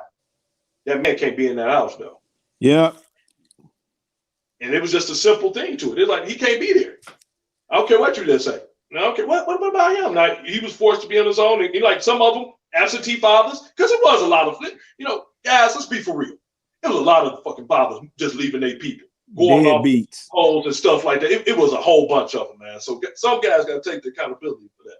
But the welfare system got worse. Child support is not used for what it is because really a lot of stuff, if it was just to do just for the kid, it was just incredible. But the problem with it now is that when you use it, it is built to separate the families, because nobody should want to go to court to have them to tell you what to do with your child. Exactly. It's like we had a threesome. Like the friend of the court was fucking my dick and she was licking my ass or something. It's ridiculous. You know what I'm saying? But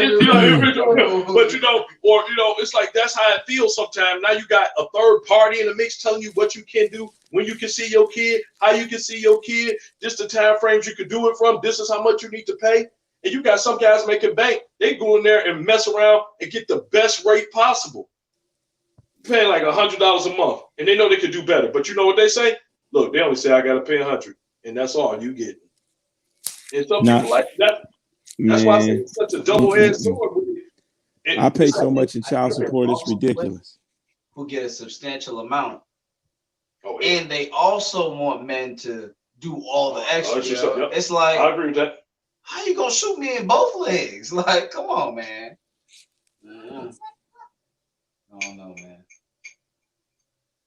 Whew, I don't got nothing else, y'all. Me neither, man. That was a great show. Oh man, it's been well spent, fellas. We appreciate you coming on, brother. Most definitely. Appreciate your experience, and man, like I said, we thank you, man. You got anything you want to say to the people? I appreciate being invited on Unfiltered. 3 articulate, genuine men. It's very refreshing to see. And I appreciate you guys just giving me a small piece of an opportunity to speak to the people. And I appreciate it for sure. All right, John, man. We appreciate you, man. We got to get you back here on another time as soon as possible, man. Say when, brother. All right, man. You take care, bro. All right, y'all. Thank you, bro. So, man, and you know, man, like I said, man, it's been a good night. Really good night, man. A lot of topics, got all that in and really got it in still in a good time. That's why we're looking at like, dang, we still got that in a good time, y'all. Y'all comment like crazy tonight. I don't know what's up with y'all. No. They've been on that consistent. First of all, I really want to say, Jada, we definitely do appreciate you, man. Seriously, we do appreciate you. Mackenzie, we also appreciate you. Absolutely, Mackenzie. Continuously, man. Mackenzie, we got to get you on this bad boy. Definitely. Yeah, Miss Kathy, welcome back. Jay, welcome back, homie. Yeah. We love your perspective, we appreciate y'all. Trish, all the women, the female support. Y'all killed it. We love y'all, man. Do something, you need some women behind. Yeah, it's a true statement. We just said it all the time, and I keep telling y'all, man. I follow. You know the reason why I love black women so much? Because they the model of loyalty. They the model of loyalty. It's been throughout history. That's why the Democratic Party is so strong in the black community, because black women are strong on the Democratic Party. I can't wait for black women to make their own party. It's a wrap. But anyway, I ain't gonna get on it. But man, we just want to thank y'all for again, Miss Kathy, good night. All this time, and everybody coming out, everybody reviewing. We appreciate y'all so much. Yes, indeed. We wanted, like I said, ladies, we want y'all to come on here. We got our lady. Something else came up tonight, man, and I'm hoping everything is okay. She did text me, let me know. So I'm gonna send my prayers out to Miss Cole. So my cousin, I'm gonna make sure that you're all right. Love you. I know we all, we clown, we do our thing, but y'all help make the show too. So y'all give us that energy and that insight to, go into these topics and not only just make them insightful. And like I said, I learned when I'm on the show, like it's like therapy, but just to entertain y'all. And I want to say we can say entertain y'all and for y'all to get some out of it from 3 different perspectives, from 3 different, insights and generations. And when Miss Cola comes back, 4 different perspectives. It'll be 4. I know the women, they can't wait for that. Women, y'all, like I said, y'all don't have to wait. Mm-hmm. As you see, we didn't have guests every time on the show. Mm-hmm. We wait for y'all to come on there. Some of y'all, I'm gonna tell you a little bit of the problem is. Some of y'all don't mind the comment, but maybe the getting on the show part might be having y'all a little weirded out. Mm-hmm. But keep in mind, y'all damn sure gonna hold your own. This ain't about holding our own. It's about dialogue, back and forth, coming out with information and discussing it maturely, and man, coming to some comprehending what each person's saying and being able to say, I see your point of view. I may not agree with it to the extent that you do, but I see what you're talking about. So, man, get on here. Let us know this one time frame. We love having the women. We've had a women takeover. We love it. So, and that show was one of the best. That show was popping. That was one of the best shows. But it is not the best show. That mess went crazy. Yeah, our significant others went in on us. Not more than Jordan, but still. So like I said, next week, two shows next week, y'all. One will be Tuesday for the third. Yep, the third for, of course, voting decision 2020. Hope all of y'all got out there and vote. And I don't even want to say that. I hope that y'all took an accountability and just said what is going to best play a part into the future I want to do. That's it. Like that better. That's it. Just what you do. If you didn't vote, okay. If you did, okay. But just take an accountability and what you're going to do in regards to this. But we're going to bring y'all the coverage. So that'll be on Tuesday night, starting at 7. And we just going to let it keep rolling out. So you might see this bad boy on. And it's just going. And it's going. But just know that's what we're doing. We're doing the coverage of it, okay? And Wednesday, big show. It's a show that I know Jordan been saying that he's been wanting to do, where we got the whole show based on this. And I think it's about time to be done, because we didn't bring up this topic tonight. And I feel bad for it. But the only thing I'm going to say is that there's a situation in Philadelphia. And sending our prayers out to Philadelphia. Everybody. I don't care who it is. Cops, everybody involved, because this is one of these sticky, it's almost like you get tired of saying and hearing the same things all the time. Mental health is completely real. And the sooner, especially in the Black community, that we can get a grip and say, hey, we need this help. And we need to stop trying to tell people to suck it up, pray it away. And don't get me wrong, like I said, I'm a praying man, love God. But we need to do more. Faith without works is dead. And you have to get out here. We have to first be able to admit that we have issues. We have people walking around with mental issues, and like I said, crazy. I know everything seems crazy, and I don't want to be real long on this, because I know we got it. But whatever happened is that this man was wielding a knife, and according with the video and everything that we saw, that at least I've seen. If anybody else seen the video, I believe his name is Walter Wallace. Rolling around with the knife, and they was backing away. He kept continually telling them, hey, put the knife down, put the knife down, put the knife down. I thought it was a lot of shots. I did think it was a lot of shots. But again, I'm not the cop. I'm not in the situation. I'm also not the brother with the knife that's going through the mental issues. I'm not the mother who called the police saying that she needed help, that he was having another, do you hear what I'm saying? Another episode, and she needed some help. I wasn't the people out there that decided recording would be better than trying to assist and help, especially since all of them said they're used to him doing this in the neighborhood. I feel the neighborhood failed him. I feel the police officers failed him. I feel that he was failed all the way around. And next week, Wednesday, we are going to dive into mental health, because it's something that I believe is starting to come up. And I believe that taboo of seeing a shrink in the Black community of doing things of that nature, and it's got to go. But I'm really glad. I feel like it is going away. It is, because we're starting to see it more. Where everybody else was going to see shrinks and getting help and talking it out, now you're starting to see it more. Everybody don't have a good circle. And just real talk. Everybody don't have a good circle of friends, family, and loved ones that they can go to, and they really tell them some real stuff, that talk them out of doing ignorant things. Everybody don't got that. Some people go off plain emotion, and they just off of hurt. And that's what we really going to talk about. So that whole next week, Wednesday episode is going to be dedicated to mental health. Yeah, but before we close, Jay, my condolences to you, my brother, for your family member, your uncle. We'll keep you in our prayers, man. You want to start closing out? Yeah, man. Appreciate you, everybody. Man. We appreciate y'all. Continue to share, like, and subscribe. Any topics y'all want to talk about, email us, send them in, let us know. Like I said, please continue to share. That's what's going to get us there. So thank y'all. We'll see y'all on election night. See y'all next week. So both shows Tuesday, November 3rd. Both of them starting at 7 o'clock. So be there, and everything else. Continue to share, as he just said, and I ain't gonna repeat it all over again. Love y'all. See y'all next week.